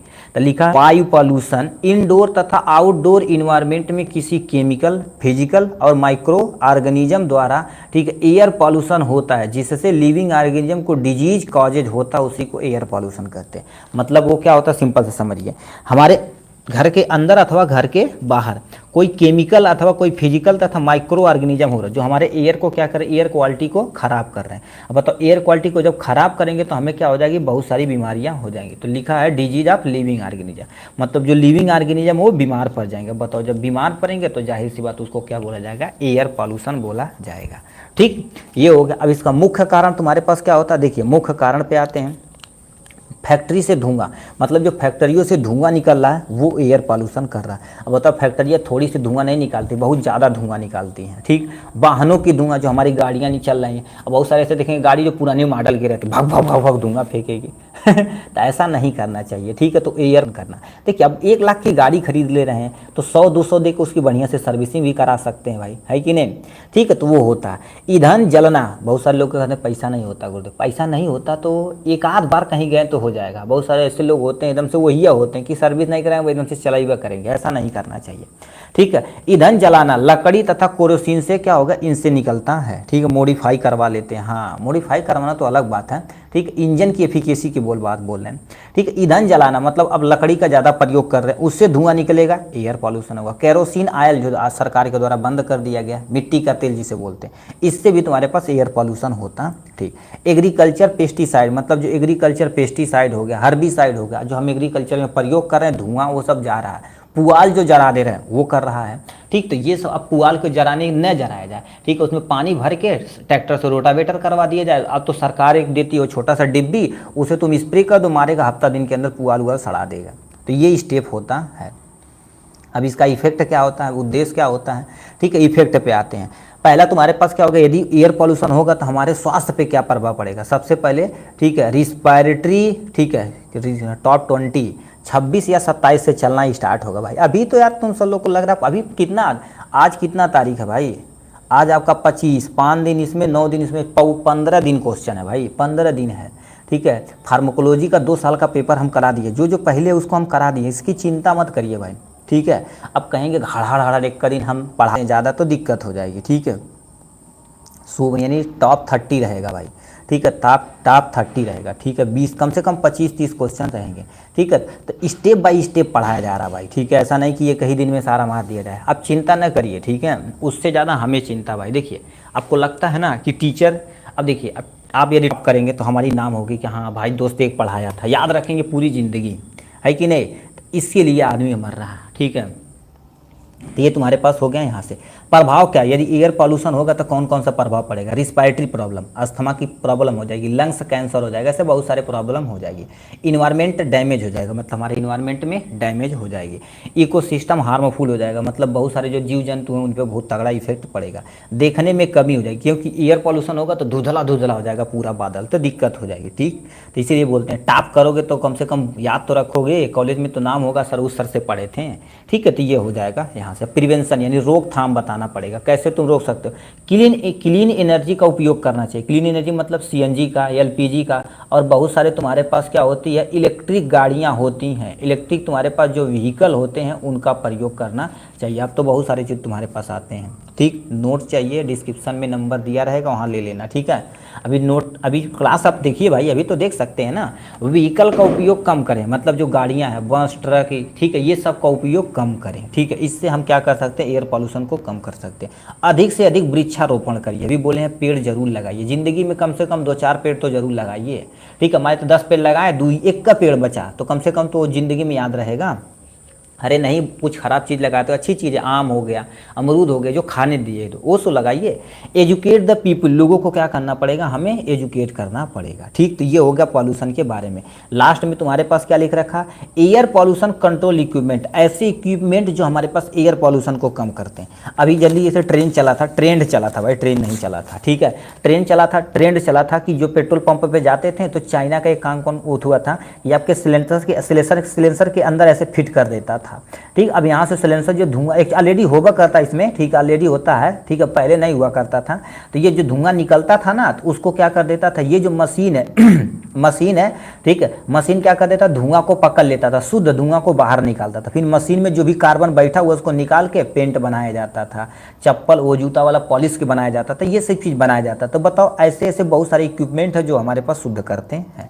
तो यही लिख रखा। और भी क्या होगा, जैसे भी क्या आपके यहाँ भट्ठा कोई लगवाता नहीं है, भट्ठा है, ठीक, ऐसे ही तुम्हारे पास मान लेते भट्ठा का चिमनी है। ठीक, अब इसी पे एक इलेक्ट्रोस्टैटिक तुम्हारे पास आता है, इलेक्ट्रोस्टैटिक प्रेसिपिटेटर आता है। इलेक्ट्रोस्टैटिक प्रेसिपिटेटर आता, लाइन के थ्रू ऐसे लगा दिया था, छोटी सी बैटरी होती है। ठीक है, छोटी सी बैटरी होती तो अपना काम करती। इस पे लगा देंगे ना तो धुआं को पहले उसके अंदर जाना पड़ेगा। देखिए क्योंकि इसे भग भग धुआं निकलता चिमनी से, इसके अंदर पहले जाएगा तो धुएं में जो तुम्हारे पास कण रहेंगे, जो खराब कण रहेंगे उसको ये पकड़ लेगा और उसको साफ करके धुआं वातावरण में डाल देगा। फिर इसको हटा के अब इसका जो कार्बन है, ठीक है, इसका कार्बन आप बहुत सारे चीज़ में उपयोग कर सकते हैं। जैसे कैसे पॉलिश वाले कहेंगे, पेंट वाले में कर लेंगे, ठीक है, काजल बनाने में कर देंगे, ये सब चीज़ कहेंगे गुरुदेव काजल कैसे बनाए, नहीं, बहुत सारी टेक्नोलॉजी होती है, टेक्नोलॉजियाँ जान ही रहे हैं, उससे प्रयोग करके बनाते हैं। तो इसमें लिखिए बहुत सारे इक्विपमेंट होते हैं। पहला इक्विपमेंट इलेक्ट्रोस्टैटिक प्रेसिपिटेटर, मतलब इलेक्ट्रोस्टैटिक एक पॉजिटिव होता है, निगेटिव धनायन और ऋणायन पर अपना काम करता है। लिखा बैग हाउस फिल्टर, मतलब अभी सिलेंडर के अंदर जो छोटा सा बैग हाउस लगाए थे वो था। हम जब छोटे थे क्लास 6 में थे तब एटलीस्ट किसी की गाड़ी से जा रहे हैं तो वो रिक्वेस्ट, वो जैसे होता है पेट्रोल पंप पे लोग रिक्वेस्ट करते हैं कि सर करवा लीजिए, तो वो भी करवाए नहीं थे, ठीक है, कोई बंदा करवाया था तो देखें कि भाई ऐसे हो रहा है, ठीक, तो वो भी रुक के देखें कि एक्चुअल में हो कैसे रहा है, ठीक, तो अंदर लगा दिया था, छोटा सा इक्विपमेंट होता, हाथ ही से अंदर लगा दिया, चिपका दिया, कहे भैया कोई टेंशन नहीं। अब जानते 10 उस समय 10 या 15 रुपये लिया था, कोई दिक्कत नहीं, ठीक है। फिर बाद में लोग फ्री में लगवा दे रहे थे। लिखा फिर एक्टिवेटेड कार्बन एब्जॉर्बर, मतलब ऐसा चीज, ऐसा इक्विपमेंट होना चाहिए जो कार्बन को क्या कर ले, एब्जॉर्ब कर ले, खींच ले, उससे भी हमारा एयर पॉल्यूशन बच जाएगा। तो ये तुम्हारे पास था एयर पॉल्यूशन के बारे में, एयर पॉल्यूशन कारण, उसके बाद प्रभाव, उसके बाद रोकथाम कैसे कर सकते हैं, उसका इक्विपमेंट कर सकते हैं। जिस तरह से क्वेश्चन हमसे पूछे उसी तरह से हमें एक्सप्लेन करना पड़ेगा। नेक्स्ट में इन्वायरमेंटल प्रोटेक्शन एक्ट 1986। अब ये गुरुदेव क्या होता है, ठीक है, यहाँ पर आते हैं, ठीक, ये दूसरे का तुम्हारे पास बी वाला क्वेश्चन का आंसर है, ठीक है, सब करवाएंगे भाई, याद रखिए। Environmental protection act 1986। अब वर्ड से ही देखकर आपके माइंड में एक सेटअप बैठे जाना चाहिए, सेटअप बैठ जाना चाहिए कि एक्चुअल में हो क्या रहा है।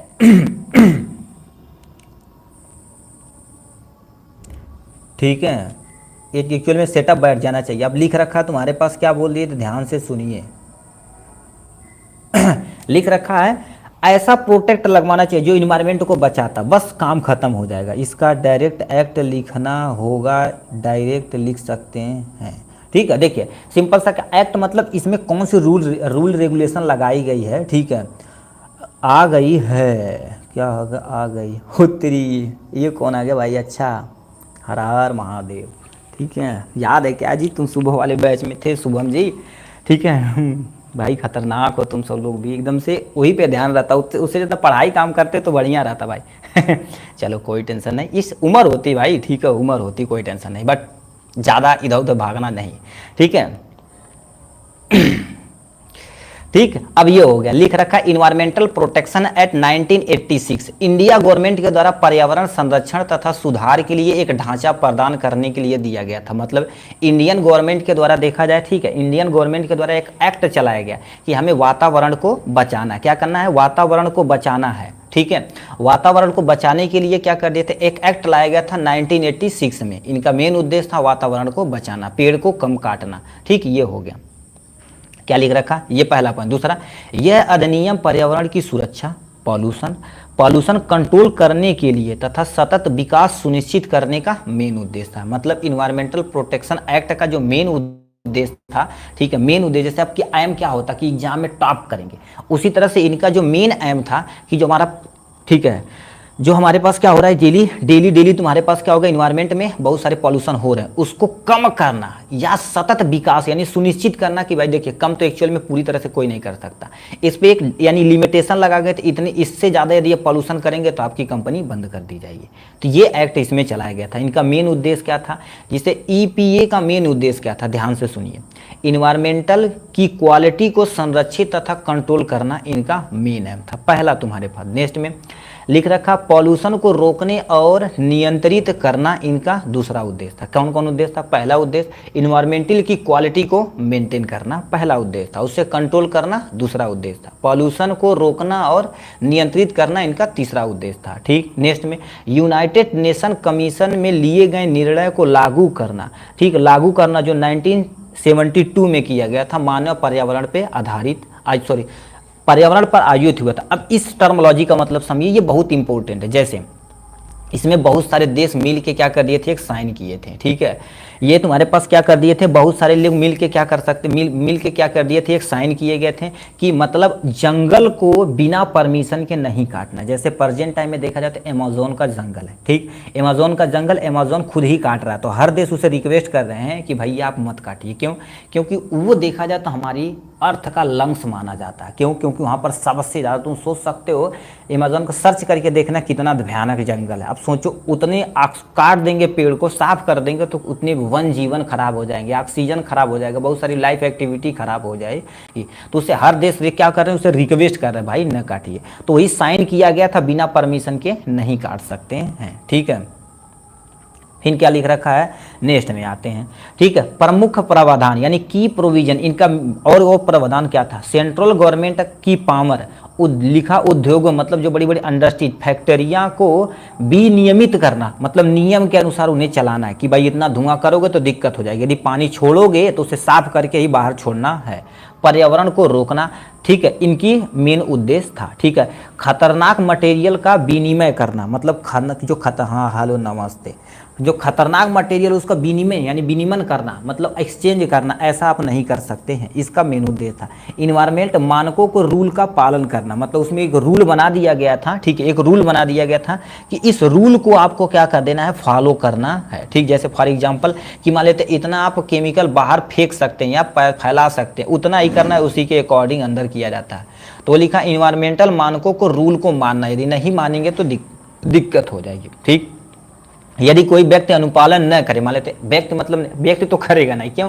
क्योंकि बड़ी बड़ी फैक्ट्रियां हो रही हैं, ठीक है, बड़ी बड़ी फैक्ट्रियों के मालिक यदि नहीं मान रहे हैं तो 5 साल की जेल तथा 1 लाख फाइन मार दिया जाएगा, ठीक। जैसे कोई भी फैक्ट्रियां बन रही तो ऐसा सोचो उसमें कोई ना कोई चीज़, बड़े बड़े इक्विपमेंट चल रहे हैं जो पॉल्यूशन जरूर से जरूर करेंगे, ठीक है। तो उन सबको क्या कर दिया जाएगा, 5 साल की जेल और 1 लाख फाइन लग जाएगा, रूल को यदि फॉलो नहीं करेंगे तो, ठीक। देखो भाई लाइट गई, कोई टेंशन नहीं, ठीक है, यहाँ से कर दिया जाता है, ठीक। तो ये हो गया। नेक्स्ट में तुम्हारे पास रूल को बनाने की व्यक्ति यानी उनका पावर जो मेन होता है, रूल को बनाने की शक्ति उनके पास होती है। इन्वायरमेंटल इशू का निर्माण, यदि मान लेते कोई इन्वायरमेंटल इशू हो, उसका निवारण किया जाएगा। एक्चुअल में तुम्हारे पास निवारण है, ठीक है, उसका निवारण करना इनका मेन उद्देश्य होता है। गुरु कभी मेरा भी नाम ले लीजिए, क्या नाम है भाई, DRX अंतिमा मिश्रा जी, बताइए क्या ले लिया जाए, ठीक है। ठीक है, पढ़िए आराम से, कोई टेंशन नहीं, ठीक है। अब सबका नाम मान लेते शुरू से लें, ये रवि जी हैं, शुभम जी हैं, ठीक है, उदय जी हैं, ठीक है, MK यूट्यूबर जी हैं, दीपक यादव जी हैं, ठीक, सब तो हैं भाई, ठीक है, ठीक है। ये तुम्हारे पास हो जाएगा। नेक्स्ट में तुम्हारे पास आते हैं, कोई टेंशन नहीं, इन्वायरमेंटल मैनेजमेंट सिस्टम पे आते हैं, ठीक है।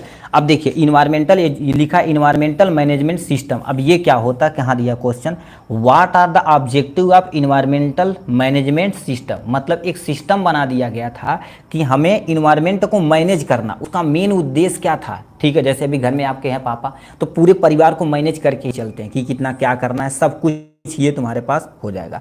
तो वही चीज़ यहाँ पर लिखा गया है, कैसे क्या उद्देश्य था, तो लिखा वही जो सेम टू सेम पीछे पढ़े उसी को यहाँ चेप देंगे ना, बाद में लास्ट में थोड़ा सा उद्देश्य लिख देंगे, बस अपना काम हो जाएगा। उसमें उद्देश्य हम ज़्यादा नहीं लिखे थे, इसमें थोड़ा सा ज़्यादा लिख देना, बस काम हो जाएगा। तो लिखा इन्वायरमेंट मैनेजमेंट सिस्टम, कैसे तुम सिस्टम को मैनेजमेंट कर सकते हो। इन्वायरमेंटल मैनेजमेंट सिस्टम का एक स्ट्रक्चरल रूपरेखा, मतलब एक स्ट्रक्चरल रूपरेखा है जो ऐसे उसी पे आपको सब कुछ चलना पड़ेगा, जिसे, ठीक है, जिसे संगठन और उनकी पर्यावरणीय जिम्मेदारियों का प्रबंध व्यवस्थित और सही तरीके से करने का मदद करती है। मतलब कोई भी चीज़ हो रहा तो उसी पे वो चलेंगे, ठीक। नेक्स्ट में लिखा, इसका मेन एम एजुकेशन इफेक्ट को कम करना। इनका जो मेन उद्देश्य था कि इन्वायरमेंट जो पॉल्यूशन हो रहा है उसको इफेक्ट को कम से कम करना, नियम को सुनिश्चित पालन करवाना इन्हीं की जिम्मेदारी थी, और पर्यावरण कंट्रोल सुधार को बढ़ावा देना इन्हीं की जिम्मेदारी थी। कौन कौन जिम्मेदारी थी कि पर्यावरण को कम से कम साइड इफेक्ट होना चाहिए, नियमों का पालन को सुनिश्चित करवाना इनका काम है, पर्यावरण को कंट्रोल को सुधारने की जिम्मेदारी यहाँ पर होती है, ठीक है। तो ये सब जिम्मेदारी होती है, ठीक। नेक्स्ट में तुम्हारे पास लिखा EMS यानी इन्वायरमेंटल मैनेजमेंट सिस्टम के लिए सबसे व्यापक रूप से मान्यता प्राप्त ISO, जो तुम्हारे पास ISO होता है, ISO कितना 14,000 होता। इसका एक मानक होता है, जैसे अभी बड़ी बड़ी कंपनियां होती ना तो उनका लिखा रहता है ट्रेडमार्क ये 1986। अभी जो KGF मूवी देखे होंगे ना तो कहते ही कि कल ने ब्रांड 1986 ऐसे लिखा रहता था ना, तो वही चीज़ होता है यार। ठीक, तो ये तुम्हारे पास इंट्रोडक्शन हो गया। अब इनका जो की कंपोनेंट क्या होता है इनके बारे में समझते हैं। ठीक है, की कंपोनेंट में क्या लिखेंगे यहाँ पर ध्यान से सुनिए। लिखा इन्वायरमेंट को मैनेज करने की नीति यही बनाते हैं कि हमें इन्वायरमेंट को एक्चुअल में मैनेज कैसे करना है। जैसे आपके घर में कि अगले महीना यहाँ न्योता बा, यहाँ खादी देवे बा, तेलेक देवे बा, ये सब अपने आपके डैडी करते होंगे, क्योंकि अब मोस्ट ऑफ द पर्सन देखा जाए तो किसान घर से ही है, कोई थोड़ी ना बड़का राजा घर से हो गया, नहीं। ठीक है, तो वो सब नीति बनानी पड़ती है। उसी तरह से इन्वायरमेंट को मैनेज करने के लिए एक नीति बनाई जाती है जो यही सिस्टम बनाता है। पहला पॉइंट ये हो गया। दूसरा, पर्यावरण पहलू कानूनी कार्य और पर्यावरण प्रबंध कार्यक्रम योजना लागू करना इन्हीं की जिम्मेदारी। कि जैसे नहीं बहुत सारे तुम्हारे पास योजनाएं लागू की जाती हैं कि अभी बरसात आएगा तो सरकार कहेगी पेड़, रोड के किनारे पेड़ लगवा दो। मान लेते 1000 पेड़ लगवाए, 100 पेड़ बचे, तो 100 पेड़ तो इन्वायरमेंट को मेंटेन करेगा। तो ये जिम्मेदारी इनकी है। ठीक है, ठीक। नेक्स्ट में तुम्हारे पास ये हो गया, इन्वायरमेंट तथा एम ऑब्जेक्ट को पूरा करना इनकी जिम्मेदारी होती है। प्रॉपर ट्रेनिंग और कम्युनिकेशन की व्यवस्था होती है, प्रॉपर ट्रेनिंग करेंगे उन सब के बारे में। ठीक है, ये होगा। जैसे भी फॉरेस्ट गार्ड जो फॉरेस्ट को बचाते हैं, तो सरकार के द्वारा बहुत सारी योजनाएं चला जाती हैं। इनका मेन उद्देश्य यानी इस सिस्टम का मेन उद्देश्य क्या होता है, इन्वायरमेंट को प्रोटेक्ट करना इनकी तुम्हारे पास। ठीक है, हाँ मेरे पापा किसान है, मेरे डैडी भी किसान है। ठीक है, यानी अब तुम सोच सकते हो किसान किसी वॉरियर से कम नहीं है। सेना का समझ लीजिए दूसरे नंबर पे हमारे किसान ही है। पहली सेना जो हमारे देश की रक्षा करता, और दूसरी किसान जो हमारी रक्षा करता। अब कहेंगे हमारी रक्षा कैसे करता है, खाना न मिले, भोजन न मिले, कौन करेगा? इतना स्ट्रगल एक किसान ही कर सकता है। ठीक है, इन्वायरमेंट को प्रोटेक्ट करने की जिम्मेदारी इन्हीं की होती है। लागत की बचत, अब बताओ यानी मेंटेन करने में हम सब कुछ जागरूक कर देंगे तो लागत में बचत हो जाएगी। सर भाई सर के सामने क्या बताऊं, क्या अजीब। ठीक है, यहाँ पर हो जाएगा नियमों का पालन करना इनका हो जाएगा। प्रतिष्ठा हो जाएगा। इन्वायरमेंट रिस्क मैनेजमेंट करने की जिम्मेदारी सब इन्हीं की होती है।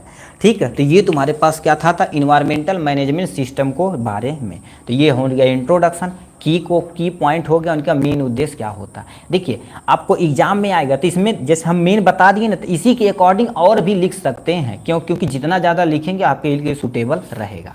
ठीक है, अब यहाँ मेन पॉइंट हम लिखे हैं। नेक्स्ट में तुम्हारे पास प्लास्टिक वेस्ट एज मैनेजमेंट के बारे में बताना पड़ेगा। ठीक है, ये चौथे का तुम्हारे पास क्या होगा, पहला क्वेश्चन है। ठीक है, हाँ जितना पता होगा उतना आपको लिखना पड़ेगा। क्योंकि इसमें उससे रिलेटेड ही पॉइंट। अब पॉल्यूशन तो भाई कोई तो तगड़ा लिख देंगे भाई। लिखा है आंसर एनी 2, कोई 3, अब कोई 2 करना पड़ेगा। लिखा है give detail about the plastic wastage and management, मतलब प्लास्टिक वेस्टेज क्या होता है, इसका मैनेजमेंट कैसे करना, ये सब की जिम्मेदारी इसी में आती है। तो सबसे पहले समझते हैं प्लास्टिक वेस्टेज क्या होती है। अब दुनिया में प्रेजेंट टाइम में देखा जाए मेरे भाई ना, अब सोच सकते हैं प्लास्टिक एक कितना गंभीर समस्या है। अब तुम यहीं पर बैठो चुपचाप रहो, यहीं पर तो अपने अगल बगल देखो कितनी प्लास्टिक चीज़ें। अभी हम देखेंगे हमारे पास 2 प्रेजेंट टाइम में कुर्सी है, एक ट्यूबलाइट है। अब बताओ ये सब तुम्हारे पास है, ये इतना बड़ा तुम्हारे पास माइक है। ठीक है, उसके बाद जो पेन लिए थे वो प्लास्टिक है। ठीक है, पेन लिए हैं ये प्लास्टिक है। अब सोच सकते हो ये प्लास्टिक है। ठीक है, अब ये सब हो सकता है। इस तरह देखा जाए प्लास्टिक कॉमन हो गया। अभी बिस्कुट खाएं उसमें है, पन्नी में जो हमारे पास सब कुछ दे रहा है सब प्लास्टिक है। तो उसको वेस्ट भी अब कितना हमारे गंभीर होता है। अब उसको मैनेजमेंट करने की जिम्मेदारी होती है। बिना प्लास्टिक का कोई वर्क नहीं हो सकता, ऐसा नहीं भाई। ठीक है, पहले ज़माने में कैसे होता था। ठीक है, प्लास्टिक वेस्टेज और मैनेजमेंट एक गंभीर समस्या, पहला पॉइंट। दूसरा, ग्लोबल स्तर पर देखा जाए तो हर साल 350 मिलियन टन, अरे भैया इतना हो गई हो, टन से अधिक प्लास्टिक उत्पादन होता है, जिसका बहुत हिस्सा लैंड फिलिंग, मतलब जमीन खोद के उसके अंदर डाल देते हैं। कुरकुरा भी, ठीक है, कुरकुरा है भाई, कुरकुरा तो अलग बात है। ठीक है, तो लैंड फिलिंग समुद्र ETC के में कचरे के रूप में समाप्त होता है, मतलब नदियों में डालेंगे, नदी और गड्ढा खोद के उसमें डालेंगे। तो ये सब चीज़ हमारे दिक्कतें हो रही हैं। तो ये हो रहा है पहला पॉइंट। दूसरा, सिंगल यूज प्लास्टिक एक प्रमुख प्रकार है। सिंगल यूज मतलब क्या होता है, ऐसे प्लास्टिक जो एक बार यूज कर सकते हैं। ठीक है, जैसे आपके घर में बाटल होगा, अभी घर में बाटल एक्चुअली हम खरीद के लाते हैं। ठीक है, होता क्या, जैसे भी हम रेल यात्रा कर रहे हैं, पानी पिए फिर बॉटल फेंक दिए, फिर अगले स्टेशन पे लिए दूसरा पानी, तो ये एक बार सिंगल यूज हो रहा है। ठीक है, तो वो तुम्हारे पास होती है नहीं।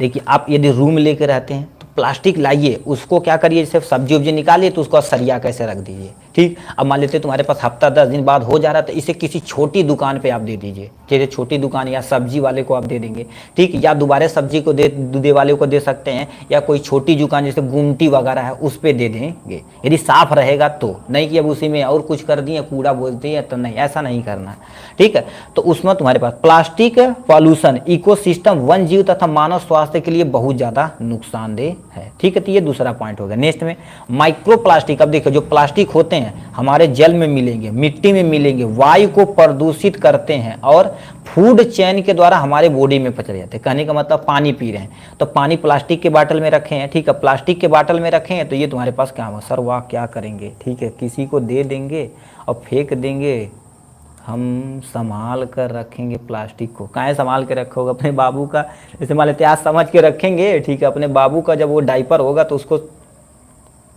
करने के लिए क्या भाई, आप गजब हैं, ठीक है। तो ये तुम्हारे पास हो रहा। अब बताओ माइक्रो प्लास्टिक धीरे धीरे धीरे हमारे शरीर के अंदर जाएगा, शरीर के अंदर धीरे धीरे जाएगा तो हमारे लिए दिक्कत करेगा। जैसे पानी, अब मान लेते प्लास्टिक के बाटल में रखें तो दिक्कत होगी, ठीक है। इस समय देखो ट्रेंड चला है, ठीक है, और होना भी चाहिए भाई, ठीक है, मटका वाला, ठीक है, हम भी मटका लाए भाई, उसमें रखा जाता पानी, बड़ी शानदार लगता है। फ्रिज से तो एसी से जो फ्रिज होता है उससे बढ़िया ही लगता है, ठीक है। तो ये हो जाएगा यहाँ से। अब मैनेजमेंट कैसे करेंगे एक्चुअल में प्लास्टिक का उपयोग सबसे पहले, ठीक है, प्लास्टिक का उपयोग करना बंद करेंगे जी, ठीक है, बंद करेंगे, ठीक है, बंद करें, ठीक है। अभी देखो ये हो रहा है। नेक्स्ट में उपयोग की, ठीक है, उपयोग की गई प्लास्टिक को, ठीक है, उपयोग की गई प्लास्टिक को गहरे लैंड फीलिंग अच्छा करें, मतलब गहरा गड्ढा खान दे, उसके अंदर डाल देंगे, फिर ऊपर से 2-4 फीट मिट्टी डाल देंगे जो हमारे फसलें खराब नहीं कर पाएगा, ठीक है। पुनः उपयोग करना चाहिए, मतलब जो, ठीक है, जो तुम्हारे पास पुनः उपयोग मतलब एक बार आप यूज कर लिए प्लास्टिक तो ऐसा होना चाहिए दोबारा उपयोग कर सकते हैं। रिसाइकल की व्यवस्था होनी चाहिए, मतलब जो आप कबाड़ उबाड़ ले रहे हैं तो किसी कबाड़ी को दिए, कबाड़ी के दुकान पे देगा, वो फैक्ट्री में भेज देगा, तो इसे रिसाइकल होना चाहिए। बायोडिग्रेडेबल प्लास्टिक का उपयोग करें, मतलब ऐसा प्लास्टिक का उपयोग करें जो बायोडिग्रेडेबल हो, ठीक है, ये होना चाहिए। और हो सके तो पानी की बाटल आप एक बार पैसा खर्च के स्टील का रख लीजिए, एक बार स्टील का रख लेंगे, ठीक है, लंबे समय तक चलेगा। और नहीं हो सके तो डल्लू लीजिए, लोटा लीजिए, देसी कल्चर वाला लोटा में पानी भर के रखिए, ऊपर से वो ऐसे प्लेट लगा दीजिए, उठा के पी लीजिए एकदम मस्त तरीके से, ठीक। हमारे डैडी यही करते हैं भाई, ठीक। अब उनको तुम बाटल में पानी दोगे तो गुस्सा आ जाते हैं कहें खतरनाक शुद्ध देसी मनाई वाला तुम, ठीक है। तो वो होता, ठीक है। तो ये हो जाएगा। प्लास्टिक से होने वाले पॉल्यूशन के बारे में लोगों को एजुकेट करेंगे, लोगों को बताएंगे भैया प्लास्टिक का उपयोग न करा, ज़्यादा से ज़्यादा हो सके तो, ठीक है। ये है यहाँ से मस्त है भाई, ठीक है। अब देखिए तुम्हारे प्लास्टिक का, ठीक है, प्लास्टिक को जलाएं नहीं, क्योंकि जलाएंगे तो हमारे पास एयर पॉल्यूशन होगा, यदि ऊपर फेंकेंगे तो सॉइल पॉल्यूशन होगा, नदियों में फेंकेंगे तो वाटर पॉल्यूशन होगा। इस तरह से देखा जाए तो आपको तगड़ा गड्ढा करना, 4-5 फीट खनना, उसके नीचे गाड़ देना। क्यों? क्योंकि जो तुम्हारे पास फसलें होती, मान लेते हैं 5-7 फीट के अंदर, 2 फीट के अंदर अपना ग्रो वगैरह करती, तो ज़्यादा दिक्कत नहीं होगा, ठीक है। तो ये होगा आपके सामने। नेक्स्ट में तुम्हारे पास लिखा है, नेक्स्ट क्वेश्चन दे रखा है, ठीक है, यानी स्टेट डिजास्टर मैनेजमेंट अथॉरिटी। अब ये गुरुदेव क्या होती है, इनके बारे में हम चलते हैं, ठीक है। डिकम्पोज हो जाएगा, हाँ, बट बहुत टाइम लगेगा भाई। नेक्स्ट में तुम्हारे पास लिखा है, क्या लिख रखा, what are the duty and power of the state disaster authority. मतलब स्टेट डिजास्टर अथॉरिटी, स्टेट मतलब आपके राज्य में, डिजास्टर मतलब जैसे भूकंप आ गया, वो बाढ़ आ गई, अब कोई आपदा आ गई, जैसे बड़ी बड़ी बिल्डिंगें गिर गई, ठीक है, कहीं मान लेते हैं बहुत सारी दिक्कतें हो गई, जैसे कहीं कोई बस से जा रहा है, बस सब पूरा पलट गया, ठीक है, और उसमें कई जो लोग दिक्कत में आ गए, तो ये अथॉरिटी काम करती, तुरंत अपनी टीम को पहुंचाती वहां पर और तुरंत ट्रीटमेंट करती है, ठीक है। और याद रखना भाई, जो एक्सीडेंट होते हैं ना, एक्सीडेंट जितने भी होते हैं, तुम सोचो एक्सीडेंट से मोस्ट ऑफ द केस में, ठीक है, 10 से 5% लोग मरते हैं। क्यों? ठीक है, तुरंत ऑन द स्पॉट मर गए तो अलग बात, नहीं तो देखेंगे मोस्ट ऑफ द पर्सन का जब कोई चीज़ टूटता तो ब्लीडिंग तगड़ा होती, तो ब्लड के निकलने के कारण से बहुत सारी चीज़ें मर जाते हैं आदमी, ठीक है। जलाना नहीं चाहिए, नदियों में नहीं फेंकना चाहिए, ठीक है। लिखा, स्टेट डिजास्टर मैनेजमेंट अथॉरिटी एक गवर्नमेंट सिस्टम का अंग है जो डिजास्टर मैनेजमेंट अथॉरिटी 2005 को, यानी 5 के तहत गठित किया गया था। मतलब ठीक है, साइक्लोन से मारते हैं, साइक्लोन ठीक, अलग है छूत। अब सुनिए यहाँ से, डिजास्टर मैनेजमेंट अथॉरिटी की स्थापना कब हुई थी, इसके द्वारा गठित की गई थी। ठीक है, इसके द्वारा गठित की गई थी, पहला पॉइंट हो गया। दूसरा, यह राज्य में, ठीक है, ये राज्य में डिजास्टर मैनेजमेंट की गतिविधियों की योजना बनाने, समन्वय तथा एक्टिविटी को मैनेज करने की जिम्मेदारी इन्हीं की होती है। राज्य में मतलब जैसे अभी राज्य सरकार, सीएम जी बोल रहे हैं यूपी में कि जितने बाढ़ वाले एरिया हैं आज ही से बांध बनाना शुरू कर दो, और एक्चुअल में हो गया होगा। ठीक है, बांध बनाएंगे तो हमारे पास, ठीक है, जो टूटा रहेगा बांध उसको सही करेंगे, और उसके साथ साथ तुम्हारे पास, ठीक है, बांध बनाना सही करेंगे। और मान लेते बाढ़ आ गया तो उस गांव वाले को पहले अलर्ट कर देगी कि भाई बाढ़ आने वाली है, आप किसी ऊंचे स्थान पे चले जाओ। उन्हें प्रॉपर भोजन, पानी, सब कुछ सुविधाएं उन्हें प्रॉपर करवाएंगे। कौन करता है? राज्य सरकार।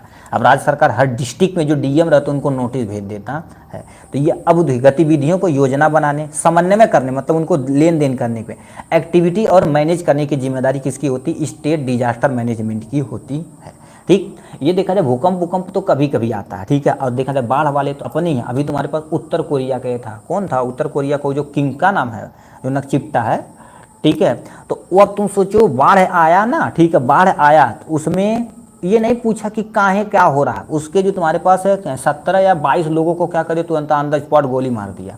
जो कर्मचारी थे, हाँ, किंग्जो, ठीक। अब तुम सोचो जो कर्मचारी थे उनको, यानी 20 या 22 लोगों को तुरंत गोली मार दिया। काहे? वो कहा काहे तुम बचा नहीं पाए आदमियों को, ये खतरनाक आदमी हो भाई। ठीक है, अब उसमें से वो तो गोली मार दिया। यहाँ पर केवल और केवल बोल दिया जाए किंग्जो, ठीक है, यहाँ पर इंडिया में बोल दिया जाए कि आप ये काम यदि कर रहे हैं सरकारी डिपार्टमेंट से, जैसे रोड बना दिए, बोलेगा रोड, बोल दिया जाए कि रोड 20 साल के अंदर यदि टूटे तो आपको 5 महीना, केवल 5 या 6 महीना आपको क्या ना जेल में रहना पड़ेगा। तो ये तो इम्पॉसिबल है अपने इंडिया में। ठीक है, अब तुम सोचो केवल, अब ये सिंपल सा बोल दिया काहे तुम बचा नहीं पाए। ये सब खतरनाक बनाई बना, ठीक है, अब सोच सकते हो। तो वही चीज़ें होती, उनको योजना का एक्टिविटी को मैनेज करने की जिम्मेदारी डिजास्टर स्टेट यानी डिजास्टर मैनेजमेंट की। अब इतना सख्त रूल रहेगा तो भाई खतरनाक रहेगा, इतना भी नहीं होना चाहिए, सस्पेंड वगैरह कर देना चाहिए था। अब तुम गोलियां मार दे रहे हो, मतलब कोई अगला पर्सन सोचेगा कि, जैसे मान लेते हैं हम वहाँ के वासी हैं, अब सोचेंगे भाई अरे भाई इसको बचाओ यार, नहीं बचाओगे तो हमको गोली मार देगा। ये तुमसे खतरनाक टाइप में ये है। फिर क्या हो गया, अब तुम्हारे पास उनकी ड्यूटी वगैरह क्या होती है, ठीक है, ड्यूटी वगैरह क्या होती है? डिजास्टर मैनेजमेंट के लिए नीतियाँ बनाना, मतलब डिजास्टर मैनेजमेंट के लिए क्या होता है ना, नीतियाँ बनाने की जिम्मेदारी होती है। डिस्ट्रिक्ट अथॉरिटी के साथ साथ समन्वय में रखना, मतलब स्टेट लेवल से नोटिस भेजा जाएगा अपने हर एक डिस्ट्रिक्ट के डीएम पे भेजा जाएगा। डीएम क्या करेंगे, उसको समन्वय करेंगे, अपने आप को मेंटेन करेंगे। ठीक, रोकथाम के लिए उपाय सुनिश्चित करना, मतलब रोकथाम के लिए क्या करना पड़ेगा, उपाय सुनिश्चित करने की जिम्मेदारी होती है। नेक्स्ट में आपदा मैनेजमेंट से संबंधित एजुकेट और लोगों को जागरूक कार्यक्रम को बढ़ावा देना, लोगों को जागरूक करना कि भाई आपके एरिया में बाढ़ आने वाली है, ठीक है, ठीक है, आपके एरिया में बाढ़ आने वाली है, ये सावधानियां बरतिएगा, और हो सके तो मोस्ट ऑफ द केस में किसी ऊंचे और टाउन स्थान पे आप भाग जाइएगा। ठीक, बारिश के समय, और बारिश से पहले जो भी अपने पास पैसा वगैरह होना चाहिए, तो ये सब रहेगा। ठीक, तो वो सब उनको लोगों को एजुकेट करना, जागरूक करना, कार्यक्रम बढ़ाना। जैसे अभी उस गांव में जाना कि भाई बोलना बाढ़ आ रहा, इस बाढ़ आएगी, ठीक है, हाँ पहले अलर्ट कर देंगे, ठीक है, बाढ़ आएगी तो आपको थोड़ा सा स्विमिंग आना चाहिए, ठीक है, तो ये सब चीज़ें उन्हें सिखाएंगे उनको, ठीक है। और डिजास्टर मैनेजमेंट की क्रिया की निगरानी करने की जिम्मेदारी इन्हीं की होती है। तो ये सामने तुम्हारे पास हो जाएगा। नेक्स्ट में तुम्हारे पास इनका पावर क्या होता है, आपदाओं से संबंधित नीतियों बनाने का आदेश यही देते हैं, आदेश देंगे कि ये नीति होनी ही होनी चाहिए। जैसे अपनी यहाँ सीएम है, वो बोल देंगे ये काम होना ही होना चाहिए, तो उनके पास वो आदेश यानी पावर है, वो करवा सकते हैं। राष्ट्रीय योजना को अनुमोदित करना इनकी जिम्मेदारी होती है। अनुमोदित मतलब जो सेंट्रल लेवल से जो सुविधाएं आ रही हैं हमारे पास स्टेट लेवल पे, उसको ला के देना, फिर वो डिस्ट्रिक्ट लेवल पे जाएगा, फिर गाँव में वो डिस्ट्रीब्यूट होगा। मंत्रालयों द्वारा तैयार की गई योजनाओं को स्वीकार करना इनकी जिम्मेदारी होती है। फार्मासिस्ट की ड्यूटी होती है कि मेडिसिन सप्लाई करने के लिए, हाँ डिजास्टर मैनेजमेंट पढ़ेंगे इसमें, ठीक है, तो वो होता है फार्मासिस्ट का सबसे बड़ा रोल होता है यदि देखा जाए तो, ठीक है, तो वो होता है। अपने एरिया में रहिए तो ये सब काम करिए भाई। नेक्स्ट में तुम्हारे पास क्वेश्चन कौन सा है जी, ठीक है, नेक्स्ट में क्वेश्चन क्या पूछा है, ये हो गया। नेक्स्ट में तुम्हारे पास लिखा एयर, लिखा टू एयर इन्वायरमेंटल पॉल्यूशन, मतलब एयर पॉल्यूशन का कॉज बताना तथा इफेक्ट आपको बताना पड़ेगा, ठीक है। तो ये आपके सामने दिया गया क्वेश्चन है। अब कैसे लिखेंगे ध्यान से सुनिए, ठीक है। एयर पॉल्यूशन है ना, एयर पॉल्यूशन आपको लिखना पड़ेगा। इसमें क्या लिखा, कॉज और इफेक्ट, मतलब सबसे पहले एयर पॉल्यूशन होता क्या है, कोई तुम्हारे पास दो तुम्हारे पास कॉज और इफेक्ट बता देना है, ठीक है। यहाँ पर आपके सामने एयर पॉल्यूशन दिया गया, तो ये पढ़े थोड़ा सा झटके देख लेते हैं। एयर पॉल्यूशन मतलब हमारे अगल बगल की जो हवाएं खराब हो जाती हैं किसी माइक्रो ऑर्गेनिज्म के कारण, उसको एयर पॉल्यूशन बोलते हैं। अब कारण क्या होता है, फैक्ट्री से धुआं निकलने वाला, वाहनों से धुआं निकल रहा, ईंधन जलना का, केरोसिन वगैरह, ये सब तुम्हारे पास निकलने वाली फैक्ट्री से होने वाली धुआं, वो सबसे हो सकता है इफेक्ट। कारण क्या हो सकता है, हमारे ऊपर अस्थमा यानी रिस्पिरेटरी प्रॉब्लम है, अस्थमा तथा लंग्स में प्रॉब्लम हो जाएगी। इन्वायरमेंट मैनेज हो, ठीक है, डैमेज हो जाएगा। उसके साथ इकोसिस्टम हमारे धीरे धीरे खराब हो जाएगा, देखने में कमी हो जाएगी। अब प्रिवेंशन कैसे कर सकते हैं, क्लीन एनर्जी का प्रयोग करें, जैसे सीएनजी हो गया, एलपीजी हो गया, इलेक्ट्रिक गाड़ियों का ज़्यादा से ज़्यादा प्रयोग करें। व्हीकल का उपयोग कम करें, ज़्यादा से ज़्यादा पब्लिक ट्रांसपोर्ट जैसे बस हो गया, टेम्पू हो गया। अब टेम्पू से करेंगे तो किसी को रोजगार भी मिलेगा, समय भी बचेगा, वातावरण भी मेंटेन होगा, ठीक है। अधिक वृक्षारोपण करें, ज़्यादा से ज़्यादा पेड़ लगाएं। एजुकेट द पीपल, लोगों को क्या करें, एजुकेट करें, जो सबसे ज़्यादा तगड़ा काम करेगा, ठीक। ये हो गया। नेक्स्ट क्वेश्चन क्या दिया हुआ है जी, चलो पहले इसमें देखते हैं क्या दिया हुआ है, ठीक है। कह दिया, ये देखो हमने तीनों देख लिया है यहाँ से। नेक्स्ट में तुम्हारे पास चौथे का पहला क्वेश्चन क्या लिखा, consequence of the acid rain. अब एसिड रेन, अब इसको नहीं समझ में आता तो अम्लीय वर्षा का दुष्प्रभाव आपको लिखना है, यानी अम्लीय वर्षा हमारे ऊपर क्या प्रभाव डालता है, इसको आपको डिटेल में लिखना पड़ेगा, ठीक है। एसिड रेन के बारे में, यानी एसिड रेन एक्चुअल में होता क्या है, ठीक है, ठीक है। यानी एसिड रेन पहले होता क्या, कि इसके कारण से होता है, और इसका दुष्प्रभाव यानी इसका प्रभाव आपको बताना पड़ेगा अच्छे तरीके से आपको, ठीक है। कंट्रोल कैसे किया जाता है, ये आपके सामने एसिड रेन हो रहा, ठीक है। एसिड रेन कह रहा है, देखिए आप, पॉल्यूशन एयर मतलब जो ऐसी बारिश हो जिसमें थोड़ा सा अम्लीय नेचर का होता है, ठीक, जिसे बारिश पहली बारिश बोला जाता है। एक्चुअल में देखा जाए ना तो कहते हैं पहली बारिश हुई तो एसिडिक, इसलिए मम्मी आपकी बोलती होंगी पहली बारिश में नहीं नहाना चाहिए, ठीक है। तो लिखा है एसिड रेन एक गंभीर पर्यावरणीय समस्या है जो तब होती है जब हमारे, ठीक है, एटमॉस्फेयर में सल्फर डाइऑक्साइड, ठीक है, सल्फर डाइऑक्साइड या नाइट्रोजन, ठीक है, नाइट्रोजन ऑक्साइड, यक्स क्यों लिखें, क्योंकि नाइट्रोजन डाइऑक्साइड हो सकता है, नाइट्रोजन ट्राइऑक्साइड हो सकता है, ठीक। ये हो जाएगा। जैसे हानिकारक गैस यानी गैसों वातावरण से मिलकर अम्ल का निर्माण करते हैं और वर्षा के रूप में अर्थ पे गिरते हैं, जिसे एसिड रेन कहा जाता है। मतलब सिंपल सा क्या कर देते हैं, नोएडा में हमारे यहाँ 2 केस मिल गया है, अलर्ट हो जाएगा, कोरोना, ठीक है। नहीं, अपनी इम्यूनिटी इस समय स्ट्रांग रखिए, ग्रीन वेजिटेबल तगड़ा पीटिए, ठीक है। पब्लिक प्लेस पे थोड़ा सा जाने से अवॉइड करिए, क्योंकि आ गया है तो आपको अलर्ट हो जाना। आप एक एजुकेटेड, आप जान ही रहे सब कुछ कोरोना के बारे में, ठीक है। आप देख चुके हैं, अपने सामने से देख चुके हैं, ठीक है। कैसे, फॉर एग्जांपल मान लेते हैं, आपको जान रहे हैं कि ये वाला पर्सन हमको तगड़ा मारेगा, ठीक है, ये मारेगा, तो इससे इसके अगल बगल जईबा नहीं करेंगे, जाएंगे तो स्ट्रांग हो जाएंगे कि इसे दूर तमाचा हमें लपड़ी याद है, ऐसा होना चाहिए। तो यदि आ गया है, ठीक है, आ गया तो आप अलर्ट हो जाइए, अपने घर वालों को, अपने फैमिली, आप जहाँ रह रहे हैं, आपकी फार्मासिस्ट की ड्यूटी ही है, अपने अगल बगल क्या कर दीजिए, ठीक है, मेंटेन करिए। क्या दे रखे हैं, फांस नहीं जा रहे हैं बाहर, अरे किसी तरह से गमछा लपोट दिए, शुद्ध देसी बन के जाइए भाई, ठीक है। तो वो सब थोड़ा सा आप अलर्ट हो जाइए, इम्यूनिटी थोड़ा सा बूस्ट करके रखिए, ठीक है। ग्रीन वेजिटेबल खाइए, पब्लिक प्लेस पे जाने से थोड़ा सा अवॉइड करिए, क्योंकि आपका एग्जाम है, घर में रह के आराम से बैठ के पढ़िए, कोई टेंशन नहीं, ठीक है। उतना नहीं होगा जितना पहले था भाई, ठीक है। एसिड रेन कहलाता है। एसिड रेन का प्रभाव सभी जीव जंतु, पेड़ पौधे आदि सभी पर पड़ता है। ये सोचो, जीव जंतु पे पड़ता है। अब जीव जंतु हमारे पास, जैसे हम सब लोग हैं, एसिड रेन हुआ, घर के बाहर आ गए, बट पानी वाले जो जीव जंतु हैं वो कहाँ भाग सकते हैं, क्योंकि पानी के यदि एसिडिक होगा तो जीव जंतु पे प्रभाव पड़ेगा।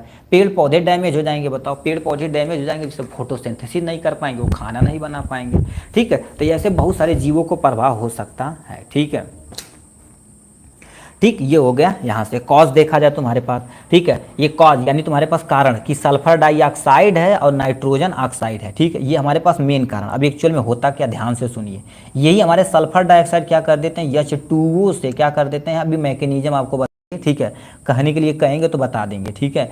अब देखिए होता क्या है, इसी मैकेनिज्म को मेंटेन करके, देखिए यही मैकेनिज्म है, इस सल्फर डाइऑक्साइड H2O से जब रिएक्शन करता है तो क्या बनाता है, सल्फर यानी सल्फ्यूरिक एसिड प्लस में नाइट्रिक एसिड बनाता है, जो हमारे लिए बहुत एसिडिक नेचर का होता है। तो सल्फर डाइऑक्साइड नाइट्रोजन ऑक्साइड हो गया, मेन कारण होता है। मेन सोर्स कहाँ से निकलता है, ये सब चीज़ें जो एसिड पॉल्यूशन करता है।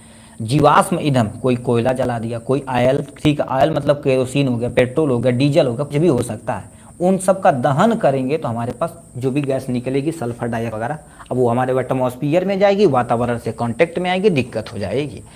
ठीक है, फैक्ट्री उत्सर्जन मतलब फैक्ट्री से निकलने वाले धुआं होते हैं वो भी क्या कर सकते हैं। व्हीकल से ठीक है निकलने वाले धुआं वो भी सल्फर डाइऑक्साइड होता है। ठीक है, और तुम्हारे पास क्या हो जाएगा, वोल्केनिक हो जाएगा। वोल्केनिक यानी विस्फोट जो होता है उससे दिक्कतें हो सकती हैं। ठीक है, तो ये सब तुम्हारे पास है। हाँ भाई, हो सकता है एग्जाम कैंसिल, ये कब्बो न सोचिएगा भाई। ठीक है, कब्बो नहीं सोचिएगा, और यदि सोच रहे हैं ना तो ये सामने हम आपको पेपर दिखा देते हैं, ये सामने पेपर दिखा दे रहे हैं। ठीक है, ये देखिए कोरोना आया था 2023 में, पीक पे था, बट कोरोना आने के नाते क्या कर दिया गया, पूरा जून टाल दिया गया, फिर पूरा जुलाई टालने की कोशिश की जा रही थी, बट 15 जून 2023 को पेपर कराया गया था। 15/7 मतलब वो चला गया था जुलाई में। ठीक है, जुलाई में हो गया। तो ये प्लीज़ आप मत सोचिएगा भाई, क्यों, क्योंकि ठीक है नेचर है भाई, वो सब कोरोना वोरोना है। ठीक है, वो कर सकता, बट उतना एक्टिव अब की बार नहीं रहेगा, क्योंकि अब सब लोग जान गए हैं। ठीक है, तो ये आप सोच सकते हैं। ठीक है, ये मत सोचिए कि आज से सोच ले कोरोना आ गया तो पढ़े न करें, तो ऐसा मत सोचिएगा भाई। नहीं, ठीक, हमारा माइंड है, सोच लोगे एक बार ना तो कहेगा है नहीं पढ़ा। ठीक है, तो ऐसा मत सोचिएगा। ठीक है, ये हो गया। अब ये क्या कर देते, ये सल्फर डाइऑक्साइड और नाइट्रोजन, ठीक, नाइट्रोजन ऑक्साइड वायुमंडल में जल से मिलकर H2SO4 यानी सल्फ्यूरिक एसिड बनाते हैं, प्लस में HNO3 नाइट्रिक एसिड बनाते हैं।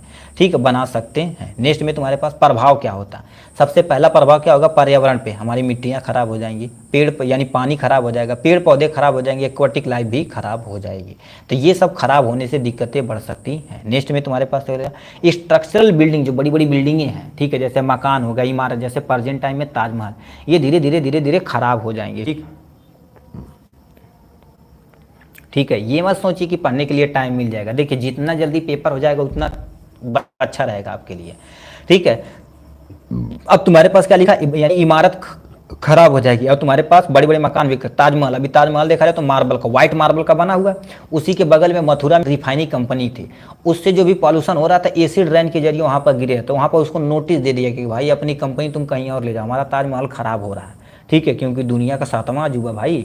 ठीक है, तो ये हो गया। मानव स्वास्थ्य पर स्किन प्रॉब्लम होगी, फूड चेन क्या हो जाएगी, थोड़ा सा डिस्टर्ब हो जाएगा, बहुत सारी दिक्कतें हो सकती हैं। अब प्रिवेंशन कैसे करना है, सल्फर डाइऑक्साइड तथा नाइट्रोजन ऑक्साइड उत्सर्जन की कमी करना, गाड़ियाँ ऐसी होनी चाहिए जो कम से कम पॉल्यूशन करें। ठीक, पीपुल को, लोगों को क्या करेंगे, थोड़ा सा एजुकेट करेंगे। ठीक है, तो ये तुम्हारे पास काम हो जाएगा एसिड रेन का। ठीक है, कईयों कारण हो सकता है। ठीक है, नेक्स्ट में तुम्हारे पास क्या लिख रखा है जी, यहाँ पर आते हैं। ठीक है, नेक्स्ट क्वेश्चन पे आते हैं, लिखा है वाहन प्रदूषण। वाहन प्रदूषण मतलब व्हीकुलर पॉल्यूशन हो जाएगा। अब ये गुरुदेव क्वेश्चन में कैसे पूछा हुआ है। ठीक है, लिख रखा है तुम्हारे पास वाहन से होने वाले प्रदूषण के बारे में बताना पड़ेगा। ठीक है, इलेक्ट्रिक गाड़ियों का इस्तेमाल करें। ठीक है, वाहन प्रदूषण मतलब क्या दे रखा, व्हीकुलर पॉल्यूशन दे रखा है। अब इसको कैसे लिखना पड़ेगा, ध्यान से सुनिए। सिंपल सा, ऐसा प्रदूषण जो किसके कारण से होता है, हमारे गाड़ियों के कारण से होता है। ठीक है, तो वो तुम्हारे पास बोल रहे हैं। ठीक सर, इसका PDF चाहिए तो मिल जाएगा भाई।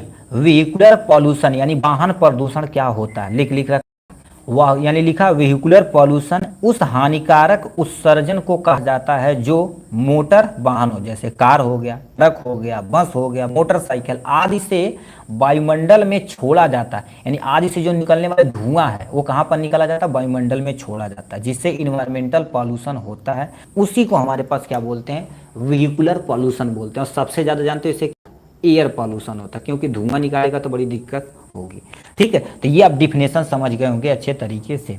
यह वायु यानी पॉल्यूशन के मुख्य स्रोत होता है। ठीक है, तो अभी कौन सा, एयर पॉल्यूशन का सबसे मेन स्रोत होता है। ठीक, नेक्स्ट में तुम्हारे पास वाहन से निकलने वाले तुम्हारे पास पॉल्यूटेंट हो जाएंगे। पॉल्यूटेंट मतलब कारक जो होते हैं जो एक्चुअल में पॉल्यूशन करते हैं। तो यानी वाहन से क्या निकलता, कार्बन डाइऑक्साइड निकलता, जो बड़ी खतरनाक होता है। इससे खतरनाक कार्बन मोनोऑक्साइड बैठा हुआ लेकर।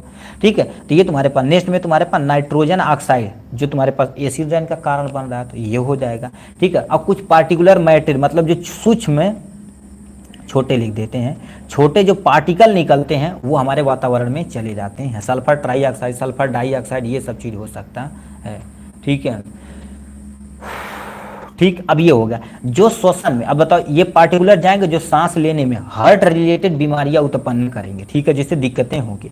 कार्बन मोनोऑक्साइड जो तुम्हारा पॉइजन गैस होता है, जिसे सीओ से रिप्रेजेंट किया जाता है, सीओ से रिप्रेजेंट किया जाता है। अब ये सब तुम्हारे पास क्या लिखिए, हमारे लिए बहुत इंपॉर्टेंट, ठीक है, इंपॉर्टेंट सॉरी, हमारे लिए बहुत हानिकारक होते हैं, ठीक। अब ये जितने हानिकारक रहेंगे हमारे लिए, अब सोच सकते हो कितने हो सकते हैं, दिक्कतें हो सकती हैं। नेक्स्ट में तुम्हारे पास क्या लिख रखा है ये, अब क्या कारण हो सकता है, ठीक है। कोई बंदा फॉसिल फ्यूल जलाएगा, चाहे डीजल हो गया, पेट्रोल हो गया, केरोसिन का उपयोग करेगा, इन सब से जाहिर सी बात निकलेगी, लंग्स का बहुत इफेक्ट होगा, सही है, ठीक है। व्हीकल का यानी क्या होगा, खराब होना, मतलब ऐसी गाड़ी ले लिया, भाग भाग भाग भाग धुआं फेंक रहा है तो पॉल्यूशन तगड़ा करेगा, खट खट खट खट चल रहा है तो ऐसे तुम्हारे पास हो जाएगा, ठीक है। क्या रिप्लाई करना, नहीं भाई, ठीक है, डिस्क्रिप्शन में नंबर दिया रहेगा, स्टार्टिंग में बता दिया गया है, ठीक है। आप एकदम से स्टार्टिंग में जाइएगा, वहाँ पर बता दिया गया कितना एक्चुअल में प्राइस है, ठीक है, मेल करें, ठीक है। व्हीकल का खराब होना, दूसरा ट्रैफिक में यानी फंसना, यानी ट्रैफिक तुम्हारे पास हो गया, फंस गया, अब वहाँ भड़बड़ भड़बड़ आप कर रहे हैं, ठीक, और धुआं निकलेगा, चार यानी और तो खराब होंगे, ठीक, ये हो गया। पुराने व्हीकल का इंजन, ठीक है, पुराने व्हीकल का, ठीक है, पुराने व्हीकल का इंजन खराब होना, ठीक है, ये तुम्हारे पास क्या हो जाएंगे, चल ही नहीं रहा जी, खराब होने से भी क्या हो सकती है, ठीक है, पॉल्यूशन हो सकता है, ठीक है। तो ये तुम्हारे पास क्या हो सकता है, खराब होने से भी हो सकता है, ठीक, ये हो जाएगा, इनके बारे में ये कारण हो जाएगा। नेक्स्ट में, अब यदि व्हीकल से होने वाले प्रभाव यानी, ठीक है, इफेक्ट क्या होता है, श्वास संबंधी रोग जैसे अस्थमा होगा, सीओपीडी होगा, बहुत सारे लोगों को जब गाड़ी का धुआं निकलता है तो देखेंगे सूंघने में मजा आता है, ठीक, बट रियलिटी में देखा जाए बहुत खराब है, ठीक है। हार्ट प्रॉब्लम होगी, देखने में क्या हो जाएगी, कमी हो जाएगी, तो ये सब तुम्हारे पास दिक्कतें हो सकती हैं, ठीक। अब रोकथाम के लिए देखा जाए तुम्हारे पास पब्लिक ट्रांसपोर्ट का उपयोग करें, ज़्यादा से ज़्यादा पब्लिक ट्रांसपोर्ट का उपयोग करें, ठीक, जैसे पब्लिक ट्रांसपोर्ट में से बस हो गया, टेम्पू हो गया, अब इन सब का उपयोग करेंगे तो लोगों को रोजगार भी मिलेगा। जैसे टेम्पू वाला अब दिन भर खड़ा रहे रोजगार ही नहीं पाएगा, ठीक है। तो आप थोड़ा सा पब्लिक ट्रांसपोर्ट पर निकलेंगे लोग, ठीक है, तो ज़्यादा सूटेबल रहेगा, पब्लिक ट्रांसपोर्ट का उपयोग करें। वाहनों का रेगुलर रख रखाव रखें, रख रखाव मतलब वाहन यदि खरीद लिए हैं, अब बताओ 1.5 लाख का गाड़ी खरीद सकते हो अपाची पल्सर, बट उसकी सर्विसिंग नहीं करा सकते, ऐसा मत करिए भाई, ठीक है, दिल टूट जाता है भाई, ठीक। तो ये हो जाता है रोकथाम, वाहनों का रेगुलर रख रखाव करना, मतलब सर्विसिंग कराएंगे मैनेज हो जाएगा, ठीक है, ठीक है, ये तुम्हारे पास हो जाएगा, ठीक है। अब आते हैं बायोमेडिकल वेस्टेज क्या होता है, ठीक है, तो यहाँ पर आ जाते हैं, क्या लिख रखा है, बायोमेडिकल वेस्टेज क्या होता है, ठीक, इसको पूरा बताना पड़ेगा, ठीक है।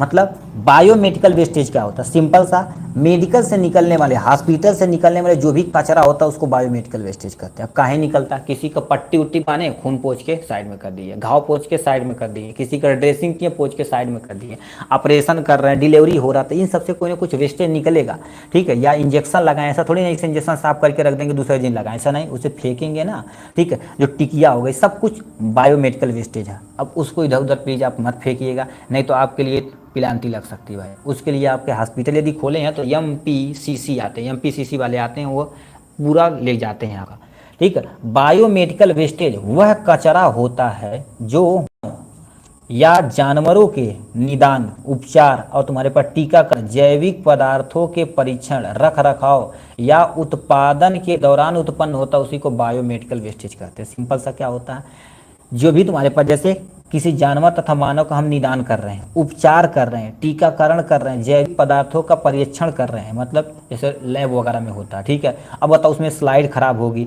इंजेक्शन खराब होगा, सब कुछ खराब होगा, तो उनसे रख रखाव के जो भी तुम्हारे पास वेस्टेज उत्पन्न होता है सबको बायोमेडिकल वेस्टेज कहते हैं, जो सामने दिया गया है। अब कारण क्या हो सकता है, देखिए, हॉस्पिटल हो गया, क्लिनिक हो गया, प्रैक्टिस पर्पज के लिए बढ़ती स्वास्थ्य सेवाएं, मतलब जितनी ज़्यादा हॉस्पिटल बढ़ेगा उतना ज़्यादा हमारा बायोमेडिकल वेस्टेज निकलेगा। शहर में देखेंगे पहले 1-2 हॉस्पिटल रहा करता था, चौराहा देखेंगे कईयों मेडिकल स्टोर खुल गए हैं। वैक्सीनेशन, ठीक है, वैक्सीन सर्जिकल तथा ट्रीटमेंट के दौरान उत्पन्न कचरा भी दिक्कतें हो सकती हैं, हाँ भाई लिख सकते हैं, ठीक है। प्रयोगशाला परीक्षण और यानी लिखा अनुसंधान यानी गतिविधियों से क्या कर सकते हैं आप, मेंटेन कर सकते हैं। जानवरों के उपचार और चिकित्सा से भी निकलने वाला जो वेस्टेज है इससे भी निकलते हैं, ठीक है। ये हो जाएगा आपके सामने।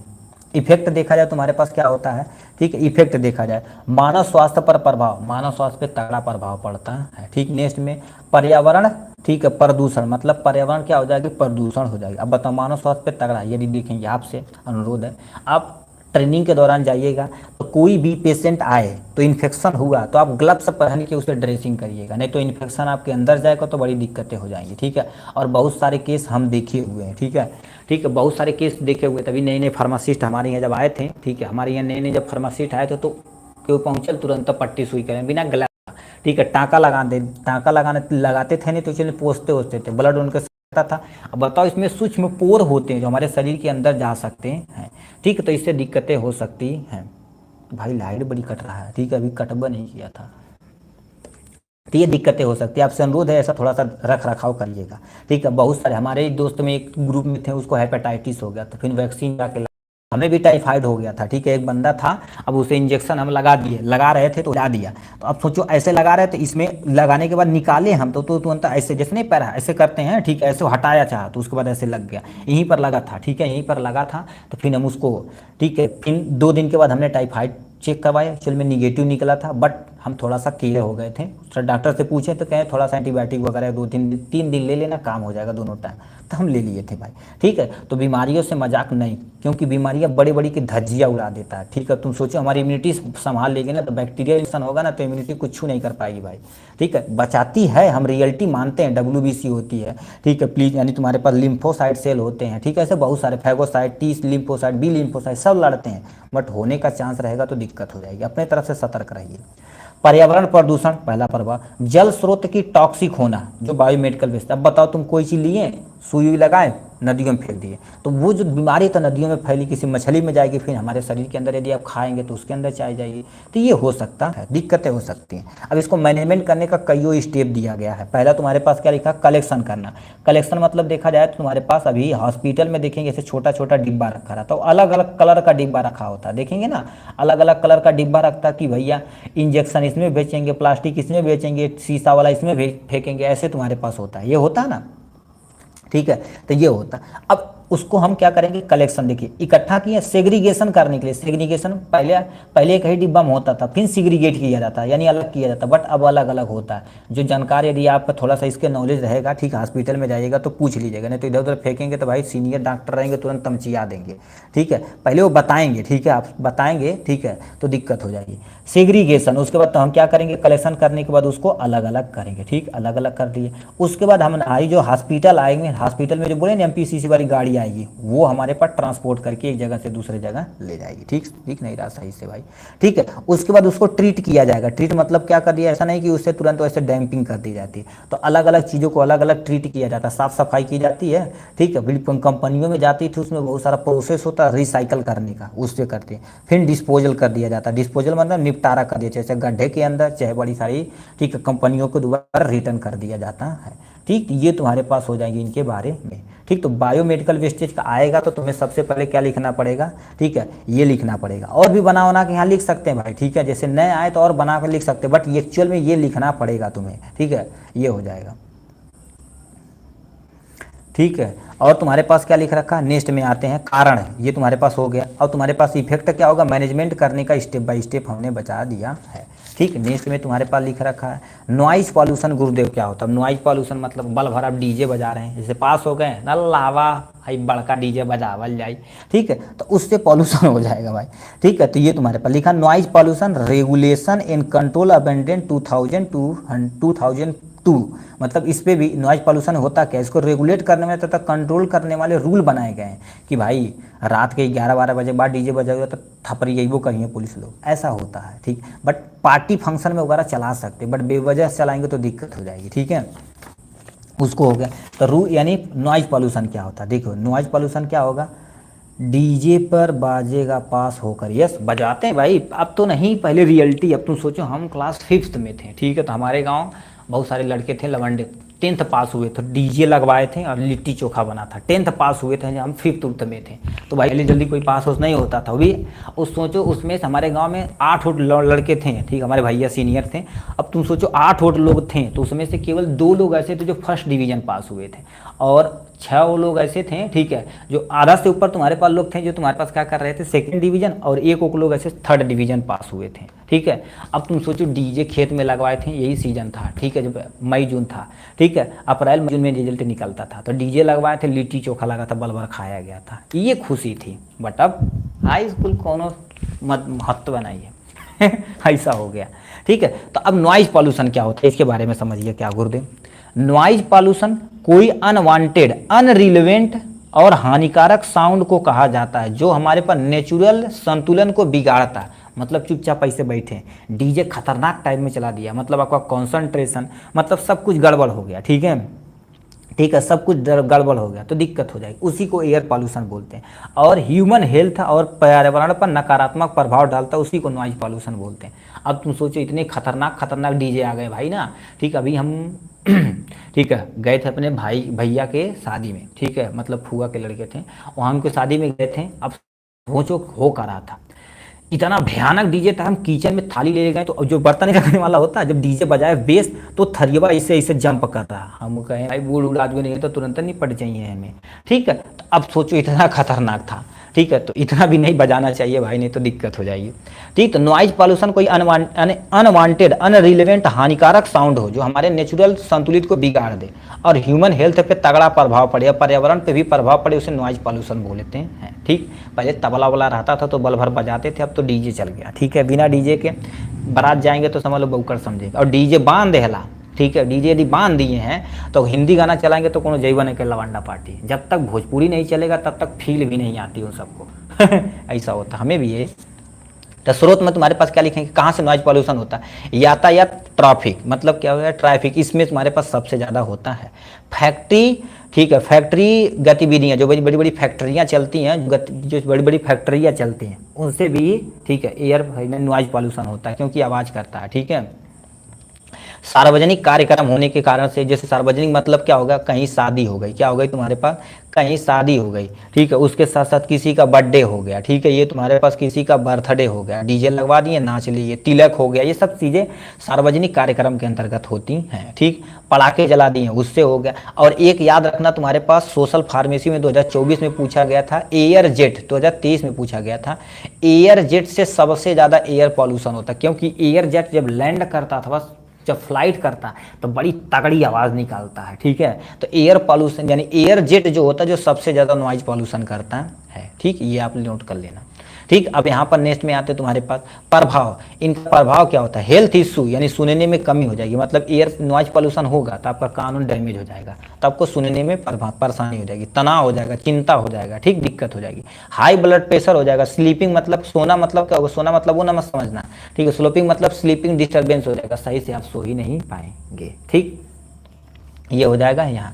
अब तुम्हारे पास नॉइज कंट्रोल और रेगुलेशन रूल 2002, मतलब तुम्हारे डीजे से नॉइज पॉल्यूशन होता है। यस सर भाई, अरे डीजे से कहीं नहीं पॉल्यूशन होता भाई, सबसे होता है, ठीक है। इसीलिए आपने शादी में क्या बानिएगा क्या बना बाबू, ठीक है, ढोल बांध दिया और साइकिलिया जो नहीं बैठ के ले जा रहे हैं, साइकिलिया पर वहाँ भोपू बांध देना, पीछे होता मशीनी, और तबला वाला पीता जाना तड़मड़ तड़मड़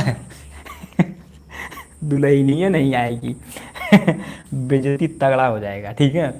तो ये हो गया। तो लिखा है नॉइज कंट्रोल तथा रेगुलेशन रूल 2002, मतलब 2002 के तहत देखा जाए तो इसमें क्या किया गया था, इसमें कहा गया था कि हॉस्पिटल हो, ठीक है, कहने का मतलब क्या था, देखिए ध्यान से सुनिए, ठीक है। यहाँ पर पेज एक्चुअल में होना चाहिए था कोई बढ़िया यार, तो मज़ा आएगा, चलो कोई टेंशन नहीं, यहाँ पर कर देते हैं, ठीक है।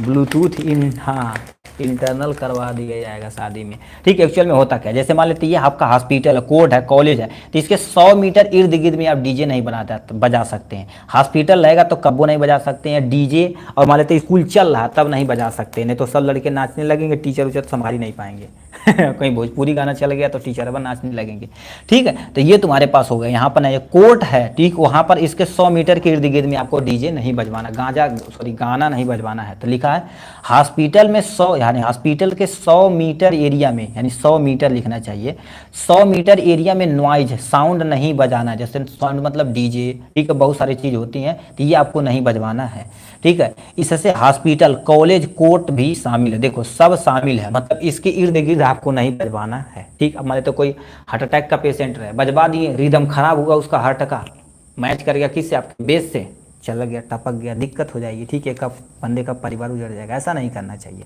धार्मिक स्थल पे मतलब डीजे आपको नहीं बजवाना चाहिए। देखिए उसका टाइमिंग होता है, इसके बीच में आप बजा सकते, ज़्यादा दिक्कत नहीं है, ठीक है, ये हो जाएगा। बारात हो गया और तुम्हारे पास उत्सव हो गया, उत्सव नहीं लिखें, उत्सव हो गया, ठीक है, रात 11 बजे के बाद आप नहीं बजा सकते हैं, बट पुलिस क्या करती है, चलो अभी पार्टी फंक्शन है, बजा ले लो, कोई टेंशन नहीं है, ठीक है, बट ज़्यादा रात तक आप नहीं बजा सकते हैं, क्योंकि और अगल बगल भी सो रहे होंगे, ठीक, डिस्टर्ब होंगे, दिक्कत हो जाएगी। सोसाइटी एरिया में नहीं बजा सकते। सोसाइटी एरिया मतलब ऐसी सोसाइटी जो डेवलप हो, जैसे आर्मी वाले हों, ठीक है, टीचर्स हो, डॉक्टर्स हो, इस कॉलोनी में आप बजा नहीं सकते हैं, ठीक, ये रूल के अकॉर्डिंग होता, बट सब चलता भाई। क्यों? क्योंकि मोस्ट ऑफ द केस में बोलते नहीं है, तो जैसे हमारे कॉलोनी बजवा रहे हैं, आपके यहाँ पार्टी है, ठीक है, आपके यहाँ पार्टी है तो थोड़ा बहुत बजा के मस्ती उसे करबा करेंगे, ठीक, बोल नहीं सकते, बट थोड़ा सा कोई डिस्टर्ब हो तो यदि कोई एप्लीकेशन डालेगा तो उस पर पुलिस आपको कार्रवाई कर सकती है, बट कोई बोलता नहीं है, पुलिस भी कहते चलो पार्टी है, एक दिन रहेगा, कोई टेंशन नहीं, मौज मस्ती कर लेने दो, ठीक है। तो ये हो जाता है तुम्हारे पास। तो नॉइज पॉल्यूशन आएगा, तो नॉइज पॉल्यूशन क्या होता है, सोर्स क्या होता है, इफेक्ट क्या होता है, और नॉइज कंट्रोल, इस सबको मान लेते लिखने का मत कहते लिख देंगे, तुम्हारे तनाव व चिंता बढ़ जाता है, तो ऐसे सेंटेंस बना के अपना लिख देंगे, ठीक है। मेरी शादी भैया जनवरी में है, अच्छी बात है, जनवरी में है, चलो एग्जाम दे के आराम से जनवरी में, ठीक है, हो जाएगा आपका सब, ठीक है, ये हो जाएगा। सबको आना है, सब आई हैं तो दिक्कत हो जाएगी भाई, बीटीयू बोर्ड इतना बड़ा बा, सब खाना वाना खत्म हो जाएगी डीजे बजा देगा तो नाचे की जगह नहीं रही, ठीक है। तो ये हो जाएगा तुम्हारे पास इनके बारे में। नेक्स्ट में तुम्हारे पास लिखा है इन्वायरमेंटल इम्पैक्ट असेसमेंट, जिसे हम क्या बोलते हैं, ठीक है, हार्ट अटैक हो सकता, हाँ, ठीक है, इन्वायरमेंटल, ठीक है, इम्पैक्ट असेसमेंट यानी वातावरणीय प्रभाव मूल्यांकन। अब ये गुरुदेव क्या होता है, इसके क्वेश्चन में क्या पूछा हुआ है, ठीक है। अब इसको हम क्या 5वें नंबर पर पहला क्वेश्चन आ जाते हैं। इसमें तुम्हारे पास क्या लिख रखा है जी, what is environmental impact assessment होता क्या, इसके बारे में पूरा डिटेल में बताना पड़ेगा। यानी पर्यावरण प्रभाव मूल्यांकन मतलब यदि कोई चीज़ हो रहा है, जैसे हम कोई चीज़ पॉल्यूशन कर रहे हैं तो हमारे पर्यावरण पे क्या प्रभाव डाल रहा है उसका मूल्यांकन किया जाता है, उसी को क्या बोला जाता है, इन्वायरमेंटल इम्पैक्ट असेसमेंट बोला जाता है, ठीक है। मान डीजे नहीं चलेगा, ठीक है, ईयरबड्स लेकर आएंगे, अपने ईयर में लगा कर नाच लेंगे, ये तो भी अच्छी बात है भाई ऐसा नहीं है जी, ठीक है, ये हो गया, ठीक है, ये हो जाएगा आपके सामने। पढ़ते हैं क्या लिखा।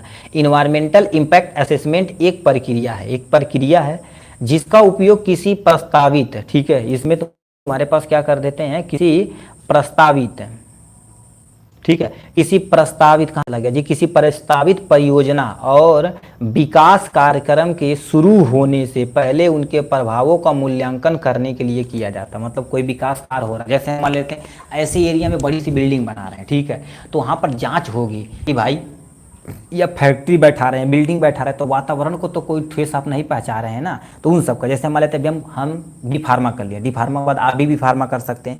आप यदि कर लिए हैं, ठीक है, आप यदि कर लिए हैं तो सोचेंगे, ठीक है, इस एरिया में हमें एक कंपनी बैठा रही दवाइयाँ बनाने की, तो चलिए आप हो गया, मान लेते कंपनी सिलेक्ट कर लिया, तो ये सब जाँच करने वाले आएंगे कि आपसे जो पॉल्यूशन निकलेगा, आपसे जो धुआं निकलेगा, जो भी चीज़ निकलेगा हमारे इन्वायरमेंट को तो खराब नहीं करेगा, तो वही प्रस्तावित करेंगे, परियोजना बनाएंगे विकास कार्य शुरू होने से पहले, मतलब आपकी कंपनी बनने से पहले ये सब चीज़ अपना काम हो जाएगा, ठीक है।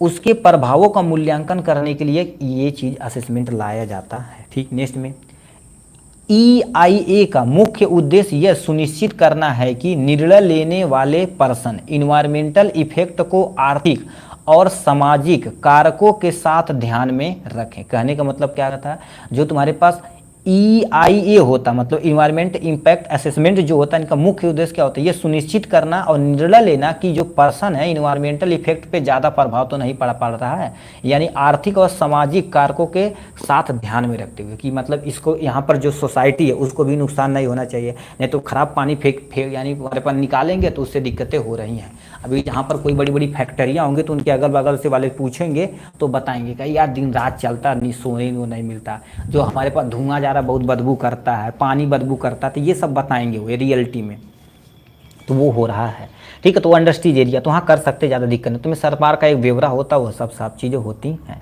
ठीक, ध्यान में रखा जाता है। इनका जो मुख्य कंपोनेंट क्या होता है, सबसे पहले स्क्रीनिंग, अब दिखाओ जरूर करेंगे कि नहीं पैसा देख छिपवा लिया, ऐसा नहीं करेंगे, ठीक है। सबको बताएंगे कि भाई यहाँ पर ये चीज़ें हो रही हैं तो ये चीज़ें कारण हो सकता है। स्कोपिंग आप करेंगे, प्रभाव का विश्लेषण करेंगे, मतलब इसका विश्लेषण मतलब जैसे हम कंपनी बैठा दिए तो इस एरिया में क्या क्या प्रभाव हो सकता है कुछ समय के लिए। जैसे आपके एरिया में भट्ठा होगा ना, तो आम देखेंगे महुरेगा तो बहुत वैसा टाइप में होगा, अरहर की फसल सही से नहीं होगी, आम का फसल सही से नहीं होगा, आलू का फसल सही से नहीं होगा। तो क्यों? क्योंकि उस भट्ठे से इन्वायरमेंट वहाँ से पॉल्यूटेड हो चुका है, ठीक है। तो उसको हम विश्लेषण करके बताना पड़ेगा। मिटिगेशन का उपाय करेंगे बड़ा तगड़ा, निश्चित यह, ठीक है, निश्चित तक ये सब करेंगे और निश्चित तब निर्णय लेना होगा, ठीक है। ये सब चीज़ करेंगे, यदि सही रहेगा तो आप निर्णय लेंगे, नहीं तो फेल कर देंगे, ठीक है। अब यहाँ से तुम्हारे पास EIA का लाभ, एक्चुअल में इसका लाभ क्या होता है, इन्वायरमेंटल क्षरण को रोकना, मतलब जो इन्वायरमेंटल खराब हो रहा है, डीके हो रहा, खराब हो रहा, उसको हमें रोकने की जिम्मेदारी दी जाती है। नेक्स्ट में तुम्हारे पास क्या लिख रखा बाबू, सतत डेवलपमेंट को बढ़ावा देना, मतलब जो धीरे धीरे स्टेप बाय चल रहा है। पर्यावरण को भी मेंटेन रखना, यानी ठीक है, सब कुछ मेंटेन करने की जिम्मेदारी होती है। जोखिम तथा संभावित कानून, ठीक है, विवादों को कम करना इनकी जिम्मेदारी होती है, ठीक है। तो ये सब तुम्हारे पास था इन सब चीज़ के बारे में, ठीक है, जो आपके सामने दिया गया है। नेक्स्ट में तुम्हारे पास क्वेश्चन पूछा सुनामी, ठीक है। आप भी आना, ठीक है। हाँ उदय भाई, हाँ उदय भाई बोल दो, ठीक है। एक केसारी थी, ठीक है, उनका क्या नाम था, स्टार्टिंग में बंदा था, लड़का था, कहाँ चला गया, ठीक, हाँ शुभम, उनको भी कर देना, ठीक है। ये होगा। नेक्स्ट में तुम्हें एक्सप्लेन केस लिखा, case study of tsunami, tsunami के बारे में आपको पूरा डिटेल में बताना पड़ेगा। सुनामी एक्चुअल में होता क्या, कैसे आता, सब। अब सुनामी सुने होंगे, सुनामी नहीं देखे होंगे, नहीं सुने होंगे तो पिक्चर उच्चर में जरूर देखे होंगे। कहते हैं सुनामी आल पूरा जहाजिए पलट गया, ऐसा होता है, ठीक है। और सुनामी बड़ी तगड़ी आती। सुनामी एक विशाल समुद्री लहर होती है, समुद्र में देखा तो ऑलरेडी लहर होती है, बट कभी कभी वो लहर बहुत बड़ी हो जाती है, तो उसी को सुनामी बोला जाता है।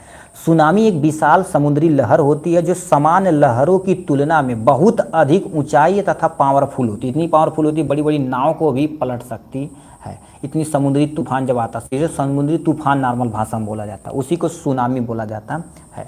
यह आमतौर पर समुद्र के भीतर अर्थक्वेक ज्वालामुखी विस्फोटक के कारण उत्पन्न होता है। मतलब हमारे समुद्र के अंदर मान लेते अर्थक्वेक आ गया, मतलब भूकंप आ गया, ज्वालामुखी का विस्फोट हो गया, उसके कारण से सुनामी आने का चांस बनता है।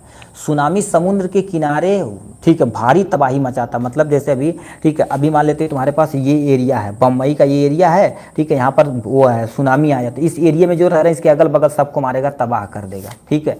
तो वही चीज़ लिखा है, सुनामी समुद्र के किनारे भारी तबाही मचाता है, ठीक है, ये सुनामी हो जाएगा। अब केस तुम्हारे पास क्या होता है, क्या कारण है कि सुनामी आता है, समुद्र में भूकंप होने के कारण, ज्वालामुखी के फूटने के कारण, बर्फ के, ठीक है, यानी तुम्हारे पास बर्फ के खिसकने और तथा उल्का पिंड गिरने के कारण से अब क्या हो सकता है, ठीक है, सुनामी आ सकती है। तो ये हो जाएगा। अब इसका उपाय गुरुदेव क्या होता है, पहले ही स्टेलाइज, अब उपाय क्या करेंगे, पहले स्टेलाइज की मदद की चेतावनी देंगे। स्टेलाइजेशन मतलब सुनामी के बारे में थोड़ा सा बता देंगे, ठीक है। अब देखो जो समुद्र वाले होते हैं वॉकी टॉकी लिए रहते हैं, वो हमेशा कनेक्ट करते रहते हैं और देखते रहते हैं, अपनी लेजर लाइट से देखते रहते हैं कि कहीं कोई चीज़ आ नहीं रहा ना, तो सतर्क कर देते हैं, ठीक। अब समुद्री एरिया में जो भी किनारे रहेंगे उनको हम हटा देंगे, ठीक। अब जो समुद्र में ऑलरेडी हैं तो बोलेंगे जितना भी चीज़ है अपना थोड़ा सा टाइट कर लीजिए, और वो मोस्ट ऑफ द पर्सन, ठीक है, जो नाव का निचला हिस्सा होता है वहाँ पर भाग जाए, क्योंकि अब मान लेते देश से मल डालेगा, पलटेगा, समुद्र में गिर जाएंगे, मछलियाँ खा जाएंगी। तो वो चीज़ स्टार की मदद से उन्हें चेतावनी पहले देंगे, ठीक। नेक्स्ट में तुम्हारे पास जन जागरूकता करेंगे, लोगों को जागरूक करेंगे उस एरिया में जहाँ पर वो समुद्र के किनारे रहने वाले व्यक्ति हैं। सुरक्षित भवन निर्माण करेंगे, ठीक है। तो ये हो गया आपके सामने, ठीक। अब यहाँ से बचाव का कारण क्या हो सकता है, लिखा ऊंचे वाले स्थानों पर जाना, मतलब ऐसे ऊंचे स्थानों पर, क्योंकि सुनामी आएगी तो देखेंगे समुद्र का पानी ऐसे करके उस एरिया में बाढ़ ला देता है, जिस एरिया में, ठीक है, समुद्र में वो आता है सुनामी, ठीक है। ये हो जाएगा। टीवी मोबाइल के जरिए लोगों को अलर्ट सुनाई देना, ठीक है, बहुत सारे अलर्ट होते हैं, ठीक, सुनाई देना। प्रशासन के, ठीक है, निर्देशों का पालन करना आपका कर्तव्य बनता है। किसी भी अफवाह से बचना और दूसरे को भी सतर्क करना आपकी जिम्मेदारी बनती है। तो ये सुनामी के बारे में है, ठीक। अब नेक्स्ट इन फाइनल क्वेश्चन तुम्हारे पास आता है बायोडाइवर्सिटी, ठीक है। तो इस तरह से देखा जाए तो तुम्हारे पास लिख रखा biodiversity, last and final question, ठीक है। अब बायोडाइवर्सिटी की हिंदी देखेंगे जिसे हम क्या बोलते हैं, जैव विविधता।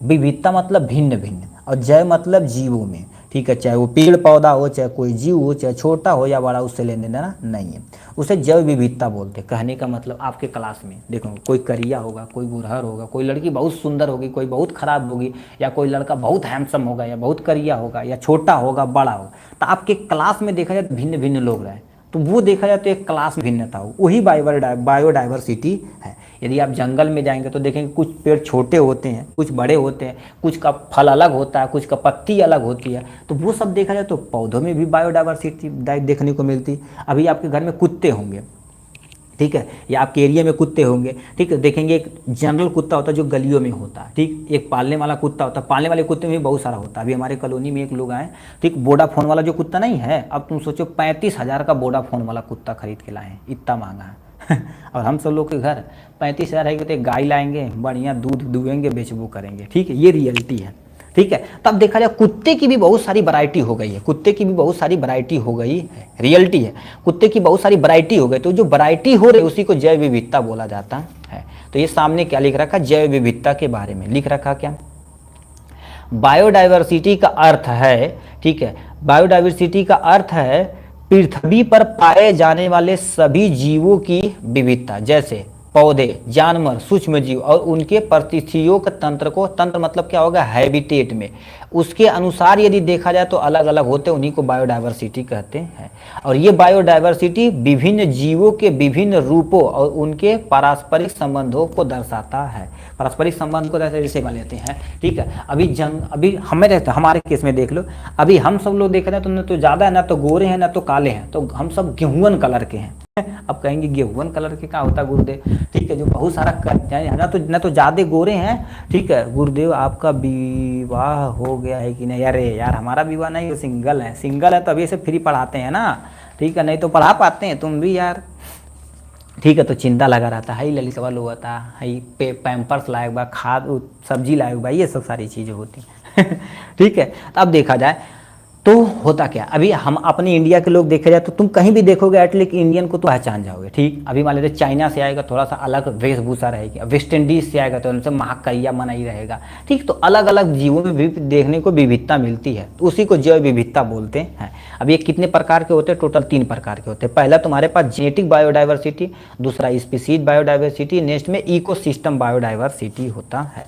अब यहाँ पर आते हैं जेनेटिक बायोडाइवर्सिटी क्या होता है। जेनेटिक बायोडाइवर्सिटी मतलब जो तुम्हारे पास किसी भी प्रकार की संख्या, यानी जो तुम्हारे पास क्या होगा, संख्या जेनेटिक होती है, जैसे शेर अलग होते हैं, हाथी अलग होते हैं, ये सब तुम्हारे पास क्या होता है, जेनेटिक लेवल पे देखा जाता है, मतलब इनमें जीन अलग होता है। देखिए याद रखना, जीन अलग रहेगा तभी तुम्हारे पास वो अलग हो पाएंगे, जैसे शेर का जीन अलग, हाथी का जीन अलग, तभी तो अलग हो रहे हैं। अब शेर हाथी थोड़ी ना पैदा कर देगा, हाथी शेर नहीं पैदा कर सकता, और हम सब लोग हैं तो पिल्ला थोड़ी ना पैदा कर सकते, पिल्ला का बच्चा पिल्ला ही होगा, तो वो जीन तुम्हारे पास क्या होगा, भिन्न भिन्न होती है, तो उसको जीनेटिक बायोडाइवर्सिटी बोलते हैं।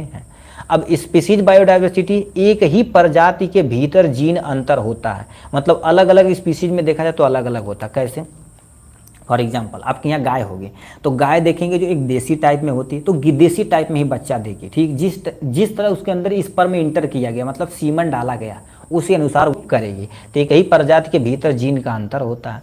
नेक्स्ट में तुम्हारे पास इकोसिस्टम बायोडाइवर्सिटी। अब इकोसिस्टम बायोडाइवर्सिटी गुरुदेव क्या होता है, ये देखा जाए तो उनके हैबिटेट में अंतर होता है, कोई जंगल में रह रहा तो उसे वाइल्ड एनिमल, पानी में रह रहा तो एक्वाटिक एनिमल, हवा में उड़ रहा तो उसे आर्बोरियल एनिमल बोला जाता है, और यदि किसी पेड़ ओड़ पे रह रहा तो उसे एरियल एनिमल बोला जाएगा। तो ऐसे ऐसे हो रहा है, ठीक, तो वही चीज़ क्या होता है, अलग अलग इनके हैबिटेट होते हैं, ठीक, ये होगा। अब बायोडाइवर्सिटी का महत्व अब बताओ, ठीक है, अभी महत्व तो क्या होता है, अभी क्लास में आपके हूबहू सेम टू सेम सब पूछ रहे हैं तो आपके टीचर कंफ्यूज हो जाएंगे, ठीक है, उन्होंने किसी को मार सके चला जाएगा, ठीक है, जैसे मान लेते कोई लड़का बोलना बरियारे पीट देना, चिंता ना अटक के कैसन बा, दिक्कत हो जाएगी। तो इकोसिस्टम को बैलेंस करने के लिए बायोडाइवर्सिटी बहुत जरूरी है। नेक्स्ट में फूड हो गया, मेडिसिन हो गया, ईंधन का स्रोत भी मेंटेन करने की जिम्मेदारी बायोडाइवर्सिटी होती है।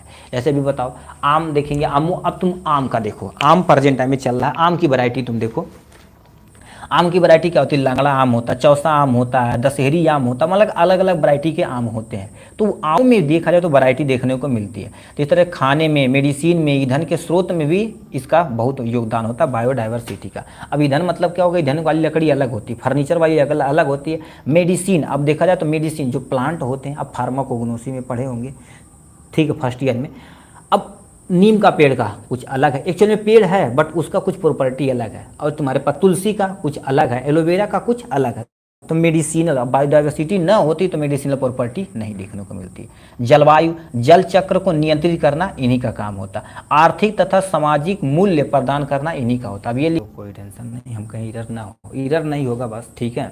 ये तुम्हारे पास हो गया। अब ये देखा जाए तो जल चक्र को नियंत्रित करना इनकी जिम्मेदारी है, ठीक है।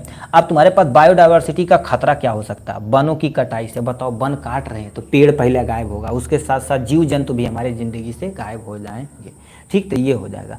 पॉल्यूशन तगड़ा होगा, जलवायु परिवर्तन तगड़ा होगा, अवैध शिकार। अवैध शिकार मतलब बहुत सारे लोग होते हैं ना जो हिरन का शिकार करते हैं, शेर का शिकार करते हैं, हाथी का दांत के लिए शिकार करते हैं, तो हमारे इकोसिस्टम को धीरे धीरे वो डैमेज कर रहा है। पहले देखेंगे बहुत सारे, अभी छोटे थे हम सब लोग तो गांव में जब निकलते थे, स्कूल जाते थे तो देखते थे, मतलब 1-2 दिन के बाद हम जरूर हाथी देख जाते थे। अब तुम सोचो, रियलिटी हम बता रहे हैं, कम से कम हमें हाथी देखे हुए कम से कम 2 साल हो गया होगा, 2 साल हो गया होगा। अब तो पहले शादियों में लेके जाते थे, अब शादी में कोई ले जा ही नहीं रहा है, ठीक है। ऊँट हम कब देखे थे? क्लास 6 में थे, तो हमारे गांव एक ऊँट लाए थे और हाथी लाए थे और घोड़ा लाए थे, इतनी अपनी शादी में थे लाए थे बंदा, ठीक है। अब तुम सोचो तब हम ऊँट देखे थे, ठीक है, ठीक। अब वो सोच सकते हो धीरे धीरे खत्म हो रही हैं, कोई पाल ही नहीं रहा है, ठीक है। अब आप भी कमेंट बॉक्स में बताइए एक्चुअल में हाथी कब देखे थे, ठीक। क्योंकि देखा जाए तो हमारे पास अवैध शिकार के कारण उसे लोग खराब कर रहे हैं, ठीक है, कोई पालना ही नहीं चाह रहा है, ठीक है। तो ये तुम्हारे पास हो जाएगी बायोडाइवर्सिटी। इंट्रोडक्शन लिखेंगे, टाइप यानी प्रकार लिखेंगे, उसके साथ साथ बायोडाइवर्सिटी का महत्व लिखेंगे, बायोडाइवर्सिटी का से खतरा को आपको अच्छे तरीके से मेंशन कर देना है, ठीक है। तो इस तरह से देखा जाए तो हमने बायोडाइवर्सिटी को पूरी तरह से environmental education and disaster management का पेपर सॉल्यूशन 2024 को पूरी तरह से फिनिश कर दिया है, ठीक। अब कोई भी डाउट हो तो भाई आप पूछ सकते हैं, कोई भी डाउट हो, कुछ भी हो, ठीक है, कुछ भी डाउट हो बोलिए। अब कुछ भी डाउट हो सकता तो आप पूछ सकते हैं भाई, ठीक है, पूछ सकते हैं, बोलिए कोई डाउट है। जैसे एग्जाम हिंदी और इंग्लिश दोनों वर्जन में लिख सकते हैं, बट कॉन्सेप्ट क्लियर होना चाहिए। मुझे तो 15 ईयर एगो एलिफेंट दिखे थे। अच्छा, कहानी नहीं बता रहा, तुम तो झूठ बोल रहे हो। Once upon a time there was a king he lived in Agra, ऐसा नहीं, ये वाला नहीं सिस्टम। 15 साल कहाँ हुआ, कहीं ना कहीं जरूर देखे होंगे यार, टीवी वाला नहीं, रियलिटी में, ठीक है। तो ये हो गया। चलो और कोई बताओ, कोई डाउट? हिंदी इंग्लिश आप लिख सकते हैं, चलो आप डाउट पूछिए, ठीक है, कोई डाउट हो तो बताइए, ठीक। हिंदी इंग्लिश आप लिख सकते हैं, कोई टेंशन नहीं है। चलिए हम कमेंट पढ़ के देख लेते हैं लोगों का क्या हो जाएगा, ठीक है। सुपर 25 क्वेश्चन देखा जाए तो सुपर 25 क्वेश्चन जारी किया जाएगा आपका। इसमें 10 आपके लॉन्ग क्वेश्चन रहेंगे, 15 शॉर्ट क्वेश्चन रहेंगे, 30 अथवा 60 MCQ रहेंगे जो बहुत इंपॉर्टेंट रहने वाले होंगे, ठीक। और बताइए जल्दी स्टार्ट किया जाएगा, ठीक है, जल्दी मतलब 2 दिन के अंदर, ठीक। अभी चिंता न करिए, अभी भाई 9 सारी पेपर है, ठीक है, 14-15 दिन हमारे पास है, ठीक है। क्या करेंगे भाई, देखिए भाई, इस आपको बता देना चाहते हैं, इस समय उतना पढ़िए जो कॉन्सेप्ट पूरी तरह से क्लियर हो। आपसे अनुरोध है, एक सब्जेक्ट लीजिए, एक पेपर, इस समय देखा जाए तो पूरी बुक आप पढ़ने की कोशिश करिए आप, ठीक है। किसी भी चैनल से पढ़िए या किसी भी नोट से पढ़िए, ठीक है, पूरा आप बुक कोशिश ना करें तो घमंजा हो जाएगा, ऐसे मिक्स कर देंगे। पेपर देखिए, 2 साल के पेपर, कम से कम 2 साल के पेपर को अच्छे से एनालिसिस करिए कि अच्छा ये क्वेश्चन पूछा गया तो उसको आप नोट कहीं करिए, नहीं तो हमारे चैनल पे सब प्लेलिस्ट बना दिएगा। 2024 का ऑलरेडी पेपर करा दिया गया, 2023 का हम जनवरी को आगे रखे हैं, इसको भी अब जल्दी से खत्म, 2 से 3 दिन के अंदर सब खत्म कर दिया जाएगा, ठीक। इंग्लिश में देखना चाहते हैं तो इंग्लिश में, हिंदी में देखना चाहते हैं तो इंग्लिश में, हिंदी में, ठीक। ये करिए, कन्फ्यूजन मत क्रिएट करिए, एग्जाम के टाइम में कन्फ्यूजन न क्रिएट करिए। मान लेते तुम्हारा एक चैप्टर है, ठीक, उसको तुम्हें एक को बुन नहीं आता, अब सोचो हम इसी पे वर्क करें, इसी पे वर्क करता, ऐसी गलती, उससे तुम चैप्टर पूरा पढ़ के ना जाओ, पूरा ना पढ़ के आ जाओ। मान लेते उसे 2 नंबर को, दो क्वेश्चन आ गया 5-5 नंबर का, 10 नंबर छोड़ जाएगा, 70 नंबर तो तुम्हारा बचा भाई, इसको आप सिक्योर करिए। बताओ 10 नंबर के लिए मरेंगे कि 70 नंबर के लिए? उसे छोड़ दो, जो नहीं आ रहा सब्जेक्ट पूरा तुम छोड़ दो, जाने दो, ठीक है, उस चैप्टर को ही छोड़ दो, मत पढ़ो। अब जो बचा हुआ उसको स्ट्रांग बनाओ, ठीक है, इसको उसको स्ट्रांग बनाओ, ठीक है। अब स्ट्रांग बनाएंगे, इस सबको स्ट्रांग बनाएंगे, अपने आप को एटलीस्ट तुम क्या कर दोगे, लपेट के लिख दोगे, ठीक। और कोई डाउट है, ठीक है, और कोई डाउट है, ठीक है। चलो अभी हम देख लेते हैं डाउट में क्या होता है कल ही, ठीक है। क्या कोरोना के बारे में कुछ नहीं भाई, ठीक है, कोरोना से अब स्ट्रांग आपकी इम्यूनिटी लग लेगी, कोई दिक्कत ज़्यादा नहीं है। सर पढ़ने के लिए टाइम मिल जाएगा क्या, बस इसीलिए, ठीक है। नहीं, कोरोना से पढ़ने के लिए टाइम कहाँ मिल पाएगा भाई, ये मत सोचिए, माइंड में आप सोच लिए ना तो दिक्कत हो जाएगी। ब्राउन हो गया है ताजमहल, ये रियल है, देखने गए थे क्या भाई आप? इलेक्ट्रिक गाड़ियों का उपयोग करिए, ठीक है, ये होगा। चलो, और कोई डाउट हो तो पूछ सकते हैं भाई, ठीक है, कोई डाउट हो तो पूछिए भाई, जितने लोग लाइव हैं तो पूछ सकते हैं, कुछ भी डाउट हो भाई, प्यार मोहब्बत वाली बातें भी पूछ सकते हैं। ऐसा मत करिएगा, ठीक है, पूछ सकते हैं, ठीक है। टीचर से देखिए कुछ छिपाना नहीं है, ठीक है। हमारे सर थे तो उनसे हम पूछ सकते थे, सर यूपी से हूँ, क्लास हिंदी चाहिए, डी फार्मा एग्ज़ाम हिंदी में देना चाहता हूँ। देखिए हिंदी इंग्लिश लिख सकते हैं रवि भाई, हिंदी इंग्लिश लिख सकते हैं, ठीक है, बट कॉन्सेप्ट क्लियर होना चाहिए, नहीं घुमा फिरा के लिखें, कुछ मतलब वो निकले न निकले, ऐसा नहीं होना चाहिए। सटीक लिखिए, कॉन्सेप्ट क्लियर होना चाहिए, ठीक है। और कोई दिक्कत? ठीक है, चलो कोई दिक्कत नहीं। अब हम एक चीज़ और बताते हैं, मान लेते हैं आप साल भर कुछ भी नहीं पढ़े हैं, तो 2 साल का कम से कम पेपर आप एनालिसिस करिए, लास्ट में सुपर 25 क्वेश्चन आप एनालिसिस कर दीजिए, अपना काम क्लियर हो जाएगा, ठीक है।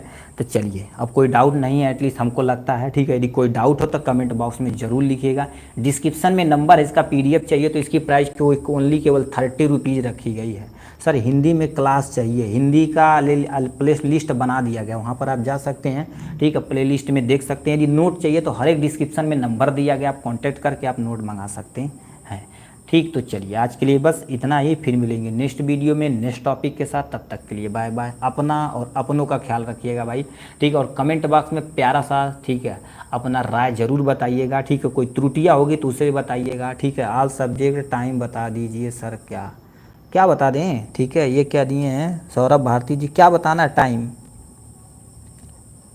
टाइम टेबल, ठीक है, टाइम टेबल, ठीक है। Good evening sir, second year back कितने सब्जेक्ट में लग जाती है? ठीक है, 2 अच्छे, ठीक है, दे 2 अच्छे मार्क्स से पास हो जाएंगे, वो तो है ही है भाई। अब तुम सोचो, एक टीचर कभी अपने स्टूडेंट का गलत नहीं सोच सकता भाई, कब्बो नहीं, कब्बो नहीं, कब्बो नहीं, ठीक है, ये तो इम्पॉसिबल है, ठीक है। वो तो अलग बात होती है जो टीचर उचर डांट देते, बट कभी वो नहीं सोचेगा कि हमारा बंदा फेल हो जाए, कभी नहीं भाई। क्या लिख रहे हैं? Good evening sir, second year में बैक कितने सब्जेक्ट में लग जाती है? पहले ही सोच लिए फिरोज भाई, ये अपने मन से आप आज ही हटा दीजिए, ठीक है। अपना 150। अब तुम बताओ, रणभूमि में जाओगे, अरे यार डरा था, ठीक है, तलवरिया से मार देगा टैया पे, ऐसा मत कब्बो न सोचिए। वॉरियर जो होते हैं वो लड़ते रहते हैं भाई, आप जाइए लड़िए, ठीक है, एकदम से लड़िए। ऐसा सोचिए कि कोई नहीं हमारे सामने आई है, ना ये सोच के रहिए। पहले ही आप सोच लिए भाई हमारा बैक लग जाएगा कितने सब्जेक्ट में, कब्बो न सोचिए भाई, ठीक है, कब्बो न सोचिए फिर भाई, ठीक है, ये सब गलत बात है, ठीक है। Time table sir, time table का तुम्हारे पास BTU बोर्ड की ऑफिशियल साइट पे जाएंगे, 9 से पेपर स्टार्ट होगा, ठीक है, 9 से पेपर स्टार्ट हो गया। याद रखना कि कोई भी 9, 10, 11, 12, 13, 14, 15 छुट्टी हम जानते हैं, 1-2 दिन की छुट्टी नहीं, तो कंटिन्यू पेपर है। सेकेंड ईयर का तो, फर्स्ट ईयर का तो 1 दिन छुट्टी नहीं, सुबह मतलब स्टार्ट किए 9, 10, 11, 12, 13, ठीक, 13 को उनका ख़त्म हो जाएगा, ठीक है। इस टाइप में उनका पेपर है, ठीक है। तो ऐसा, और कोई डाउट, ठीक है।